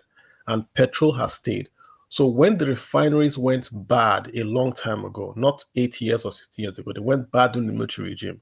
Because the price of PMS was regulated, then there had to be a subsidy for the import. So right now, fast forward to today, when people say that there's no provision in the budget for subsidy, there has never been a provision for subsidy in any budget. I challenge anyone to show me in the last budgets where there's been a provision for subsidy. How has subsidy been paid for? The NNPC pays for the subsidy. You only saw it in the budget because they passed the PIA and NNPC was then saying that they were owing the federal government this differential between what they were paying, overcharging the government for subsidy. The NNPC pays for subsidy. NNPC is not in the federal budget. The NNPC is not in the federal budget. So when people say there's no provision, you put a provision there, then you take it off. It wasn't there before now. So I'm challenging people on, go back to the budget and show me in, say, 2015, where it says fuel subsidy. It's never there. So when we now say it was not put in the budget, it was never in the budget. What the government simply said was that they passed PIA, which meant that NNPC Limited is now a quote-unquote private company. And if it's a private company, then the balance sheet is going to be separate from the federal government, right? Hence, the NNPC said in 2019 or so, sorry, in 2021, subsidy will go. but they allowed this for one more year, which was 2022. So in this year, 2023, they said they're only going to pay for subsidy for 6 months. That's they're going to support the NNPC for 6 months. But subsidy has not been in the budget in the past. It's paid for by the NNPC. So if you want to pay for subsidy going forward, you can. You can. And like you rightly said, sir, it has got to be a graduated thing. You advise the country, we're going to remove subsidy payments, or we've removed the regulated price. Here's this is a subsidy. It will go out over 4 years. And this is how we're going to fund it. That's how we should do it. But it shouldn't be an excuse to say there is no money in the budget. There was never money in the budget at all to pay for subsidy. NNPC is not in the federal budget. Abdul, are we? Thanks for that clarification. Just to round up so that I don't hold the mic for too long. So one thing I noticed from the previous administration is that they were very liberal in terms of welfare programs. We know about the creation of the humanitarian ministry, and their programs. We know about the Empower. We know about the Anchor Borrowers program. So essentially, what I'm saying is these programs exist at the moment, right? So do you think these programs have a role to play in terms of these quote-unquote palliatives that we are talking about? Trying good question. To the impact of this subsidy that is now gone. Do you think they have any key role to play? Because the president has made it clear that obviously there is need to increase the minimum wage, but we know what happened when the previous government increased the minimum. Many people were still not emancipated to this minimum wage. So that minimum wage in itself is not really something that is going to benefit majority. Maybe government workers, because of course the government will implement its own policy. But what about the private sector? What about the informal sector? Are they going to keep to this minimum wage? So these are the questions I'm thinking about. And how do you think, two questions, two great questions. So number one, the Ministry of Humanitarian was charged with this social security payments and all that. They did not do a good job. That was a lost opportunity, right? Many people believe that ministry is very arbitrary, that they just announce money, but the money doesn't really get to a lot of the quote unquote poor people. There's nothing wrong with the idea. We're trying to copy, or we're trying to do the social security scheme or social welfare scheme, but I just think it's not that transparent. And I think they lost the opportunity of the goodwill of the population. And it's not hard to do this, right? To have a social registrar, we have NIN, we have biometrics, so people can see where the money is going to. So that's one part there. If this government can go back to that scheme, clean it up, appoint someone that is very, very trusted, and roll it out and say, okay, if you earn, you have to file taxes. If you file taxes and you say you earn this income below this median benchmark, then you qualify to receive social security benefits, unfunded social security benefits, or funded from payroll taxes. We can do that, and we can have that scheme up and running. Even if it's to start with 1 million people, start there, then build it up. We cannot say everybody must pay market prices in a capitalistic society. It's not going to work for everyone. That's number one. Minimum wage that you talk about, economists, or should we say capitalists, don't like it, because when you if you price wage, you are then saying that when you price minimum wage, you're actually going to reduce employment, because some capitalists will say, oh, I can't afford to pay this, so I will pay less. I personally think you should have a minimum wage. You say below this level, you cannot employ anybody if you're not going to pay him below this level, just for social contract. You can't have people earning less than $1 a day because you have the right to pay them $1 a day. So the minimum wage clearly has got to go up. The question is always, how do you pay for this? And the answer is right in front of us.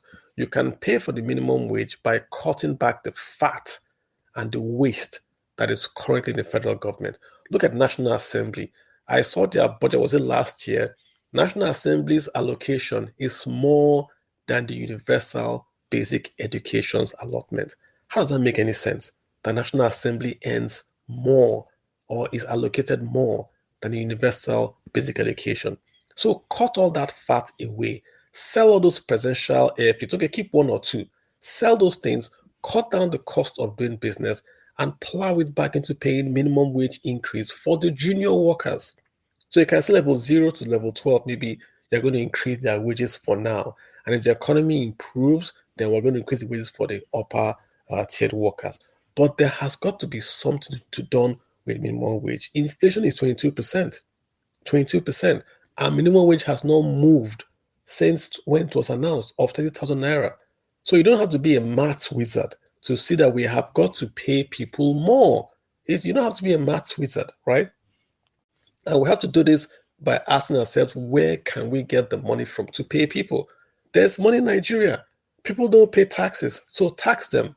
You have homes in Abuja, do tenement rate. You can't hide your house. It's right there. Who owns this house?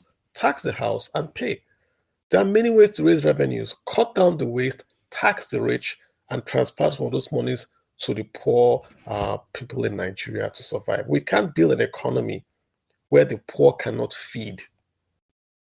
You can't build a society that way, where the poor cannot feed. You heard this guy say there's petrol in Kaduna, but nobody's buying.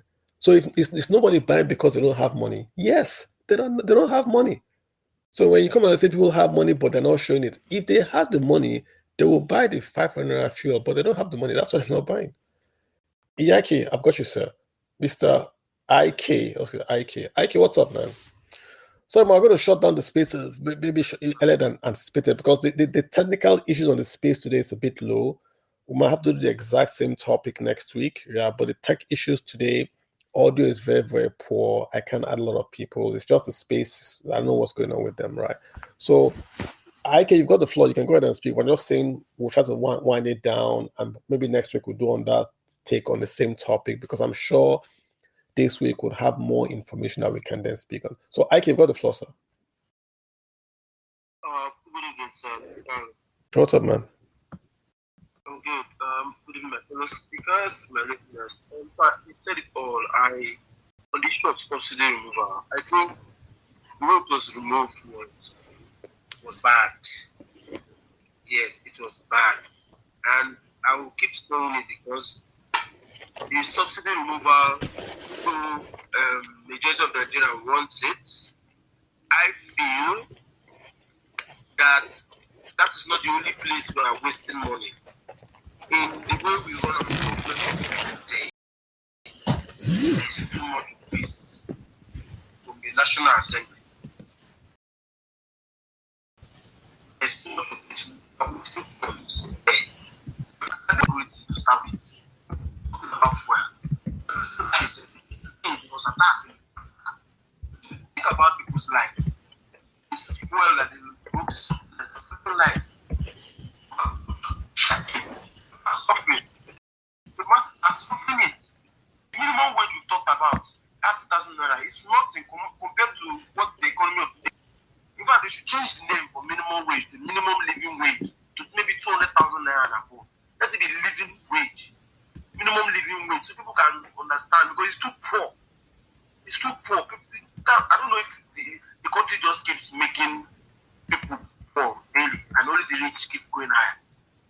Now. They employ people all over the police section, the armed forces, the military, and thereabouts. What is the salary scale? Now, they've removed fuel subsidy. Everything is shooting up. It's affecting food.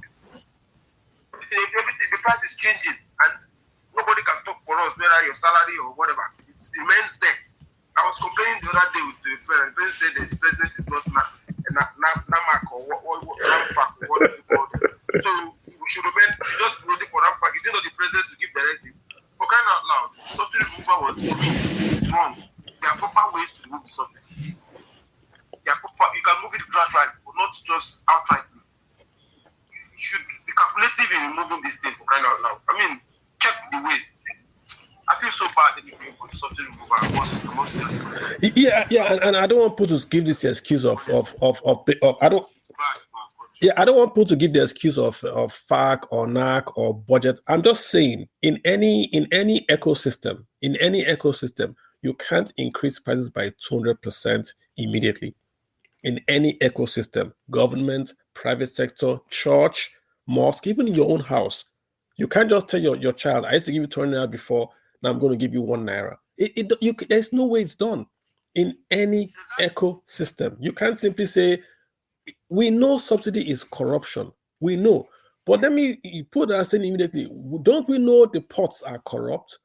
Don't we know the police are corrupt? Okay, let's scrap the entire police force tonight and let's build a new police force. Since we know police are corrupt, let's scrap the entire police today and let's start building a brand new police from tomorrow. Would anyone think that's a smart idea? No, because who police the streets in the country? So you do it gradually. You say we're going to recruit new police people. They're going to replace and phase out existing police force over time in any ecosystem. So the argument of it has to go, no. Budget argument, it was not in the budget before. I'm looking at the budget right now. Show me your budget, your federal budget, where you saw subsidy before PIA. Show it to me. And if you say, okay, there's now PIA. Okay, there's still PIA. Then why do you still have regulated prices? Is the PIA being implemented? It's not being suspended. It's been suspended, right? So what is your? I mean, I can't remember his name. One can Defo. You've got the floor, sir. Hey, you guys should be having simple Twitter names. So, how are you doing, sir? Good. Yeah. So I just wanted to add some things to what you said. Talked about palliatives and raising minimum wage, which doesn't make sense to me. And I'll say why. If you are raising minimum wage, everything that follows is always inflation, and prices goes up. So when you talk about palliatives, I always hear minimum wage, that's all. But nobody talks about the long-term effect of raising minimum wage. Nobody talks about who benefits when minimum wage is raised. I was following you online when you talked about banks not paying people enough money. If you raise the minimum wage, we know the banks will not raise their salary. We know that price of things are going to go up. So in essence, taking out subsidy and raising minimum wage is robbing Peter to pay Paul in the long term. Because at the end of the day, the prices will still go up and you still have to raise minimum wage and it follows each other back to back to back. So it's not really solving the problem. I heard the politicians saying, oh, I will have done it gradually and I will have put in palliatives. Everyone keeps saying palliatives and minimum wage. But that is not the solution. Yes, we need to take out the subsidy, but no, minimum wage won't solve the problem. Okay, so question for you: which one has come first in Nigeria, inflation or minimum wage increase? It's like we follow each other back to back. But that's the question was like. Minimum wage goes up, inflation follows. Okay, so have we increased the minimum wage in Nigeria since, was it 2016? Have we increased it since 2016? No, we haven't. Has inflation gone up? Definitely. Okay, so the answer is that I'm not saying it will. I'm saying inflation has gone up. On an annual basis, it's going up by 20% annual basis. That means that the salary you earned in 2015 has been cut down to say half today. Okay. But the minimum wage, the official wage in Nigeria, has not gone up. So even if, before we even argue, should we increase minimum wage or not, the point is that your wage has been eaten by inflation. Before we even argue how much has been eaten, it has been eaten already. So we have to try to match prices. Fuel has gone from what? 67 naira to what? 200 naira. Forget this new increase to 200 naira, 67, 200 naira. Your wage has stayed the same. So what should the workers do? Tell me what the workers should do. That's what I said. It's a very, very complicated thing. It's not just by raising minimum wage. Raising minimum wage alone would not solve the problem. Like I said, it's going to cause inflation. Yeah, but no one has said. Hold on. Let me just say something. There are times we can actually take out the subsidy, and the best time to take out subsidy is when the oil price crashed. During COVID, 2020,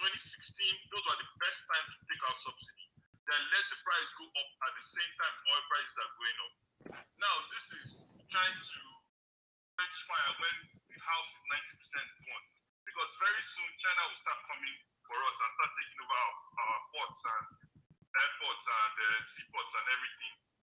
So what I'm trying to say is, everyone that keeps saying raise minimum wage. It's not going to solve the problem. Everyone keeps saying palliative, but nobody is mentioning the long-term effect of these things. It's not a silver bullet that kills everything. Raise minimum wage and everything is solved. Solve nothing. We are a broke country. We are not like the Saudis. We are not like the Dubai Emirates. We're an oil-producing country, but we are broke, and we should realize that. We should stop looking at other countries and realize that we are poor and cut our votes according to our size. That's all I have to say.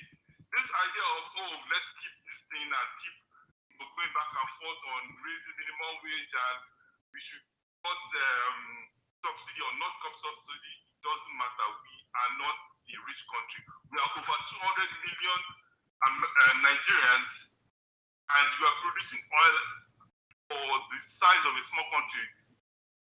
Algeria, our neighbors in the north, like 30 million people producing the same amount of fuel with us, the same amount of oil with us, but still they are not that rich, and we are expecting to be rich like Saudis. No, we're not. That's all we should do. Yeah, but the question is, I think I'll let you. You've made your point, but I'm asking you simple questions, right? Okay. If inflation, no one has said that increasing the minimum wage is going to solve any problem. We are saying increasing the minimum wage takes your wage to where it was before any problem even started from. Do you agree with that? I agree with you. That's what we're saying. Minimum wage does not cause inflation. If you increase the minimum wage, inflation occurs if there is no productivity. So when under Udoji, okay, but I can give you history. Under Udoji award, Nigeria not only increased minimum wage, they paid a lot of money. What happened? There was inflation. Why? Because there was nothing to buy. There was a lot of money and nothing to buy. That's when you had the armada of cement ships in Lagos. I had a guy told me, the guy used to work for the air conditioning factory in Nigeria where they used to sell air conditioning. He told me that, right? People will come to their shop and bribe the salespeople to keep air conditioners or fridge for them. There was so much money in Nigeria that you couldn't buy a fridge. It wasn't available. Anyone they imported was sold. So people will come to the store and bribe the shop attendant. Please keep one for me. That's why there was inflation, because of the productivity. Now, let me give you an example. If you go to the onion market in Jigawa, it does not matter the minimum wage or the monetary policy or whatever you do. The price of onions will not go up. Why? There are onions in Jigawa. There are no onions in Lagos. That's why there's inflation of food in Lagos. There's no supply of onions in Lagos. Inflation occurs when you have cash moving in velocity in the economy and there is no productivity. Today in Nigeria, the SMEs are not producing. So rice is not available. That's why food prices are going up. Not because of the cash in your pocket chasing the rice. There's just no rice to buy. You heard the guy say today, there's petrol in Kaduna, nobody's buying. Okay, so do you want me to say something about inflation now? Go ahead. Good. So when you raise the minimum wage, what happens? There'll be a lot of money around, and when a lot of money is around, guess what happens? People have money to splurge on more things. And guess what happens? Prices go. So cash starts. But that is not true. That is what they teach us. That is no. That is what they teach us. No, that is what is taught. Yes. Are you the expert now? Jesus Christ. No worry, it's your story. I won't argue with you, but I just made my point. The US printed trillions of dollars. I gave out PPP loans to people. people, like gave her money. They shared money in the US, and that's what happened to the US. Inflation went up at 9% at some point. The US printed $2 trillion under quantitative easing from 2007. Interest rates in America were 0%. Trillions were printed. There was no inflation in America. Go and pull up the data. Quantitative easing, printed trillions, was introduced into the American economy, and there was no inflation. Why? Because America is able to import cheaper, and that soaks up the excess capital. Inflation is simply not the increase in cash.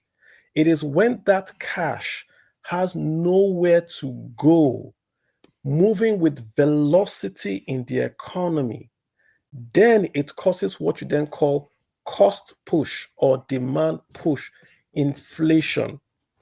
If you give everybody in Nigeria an increase, double increase in salary, and you increase the production of goods and services in Nigeria, they will take their cash and buy the goods, and you will not have inflation. Inflation occurs when there are no goods and services, when there is no productivity to soak up that cash. America printed dollars, Zimbabwe printed dollars. Zimbabwe has inflation. America has no inflation. Pull up the data. It's not to say, am I the expert? Pull up the data.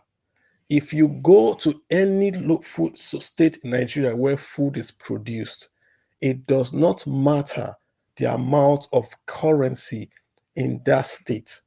Because the supply of that food product is surplus in that state, there is no food inflation in that state. Go to Benue, yam is available. Go to Ohafia, cassava is available. The problem is taking it from Benue or Abia to the markets in Lagos. It's not a currency printing problem. It's a supply problem. What the economists call cost push inflation. Two types of inflation. All right, sir. Who we got here? All right, so I think we'll start to wind it down. Just because since the audio is a bit low, let's do this again, I guess. Let's have to wind down. An hour, 30 minutes. We've been here about 12, 30 minutes. So the point I'm making, guys, let's summarize. Let's sort of summarize what we've talked about. Let's sort of summarize what we've talked about today. Number one, the subsidy itself is inefficient. It's a waste and it's a drag on government revenues. No argument. So the subsidy is a waste and a drag. The government is broke, so the government says they can no longer pay subsidy. That's fine. The only issue I believe Nigerians have today is that it's taken off immediately. So it has made prices, or should we say the cost of living in Nigeria, go up significantly. This has then reduced the purchasing power of their fixed income because they have a fixed income, but they are unable to spend that same fixed income on the same goods and services. So yes, there's petrol now, but nobody is buying because we have to choose between food and school fees and petrol. So what do? We default to, on our scale of preference, to what is or important to us, food and school fees. If this continues and then no one is spending because we cannot afford it, then the economy starts to contract and starts to shrink. Who can get the economy out of a contraction? The same government. The same government has got to come back in and expand the economy by spending or by giving a tax cut to spenders. It can give an expansion of incomes to the lower class employees in Nigeria to say, we're going to increase your salary, and it can give a tax cut to the Dangotes to say, we want you guys to spend more money on capital investments with this tax cut. So if you simply increase costs without providing a palliative, i.e., I'm talking to the government now, you are going to contract the same economy you want to tax in future to pay for your growth. So it might not make sense to do that. You might want to consider removing the subsidy, but giving what they call in Nigeria palliatives to ensure that folks can still consume. If I earn 100,000, how do I go to work if fuel is 500 naira a liter? How? Explain it to me. So this is, I think, the impact on your wallet. The government has a part to play in reflating the economy. If the economy contracts, they will spend more to reflate the economy than doing a proper plan to phase this in and also to phase the palliatives in. You can't, in any ecosystem, increase income or costs by 200%. It just can't take it. All right, guys, on that note, let me thank you all for joining us. Yeah, a bit of issues with the audio today because I don't know what's happening with Spaces today, but we'll definitely try to do this again. Maybe next week, same topic, but I hope by then we'd have had a lot more, should we say, more information from the governments. Maybe one or two guys that have been appointed, and we'll listen to the NNPC guy a bit more to get a better sense of what they're talking about, to allow us to reach a more informed decision. But as it stands, if you allow just this price increase to stay without a corresponding income support, the economy is going to contract. It's maths. It's just pure maths. All right, guys, thank you so much. You guys have a wonderful rest of your evening, and bye to you.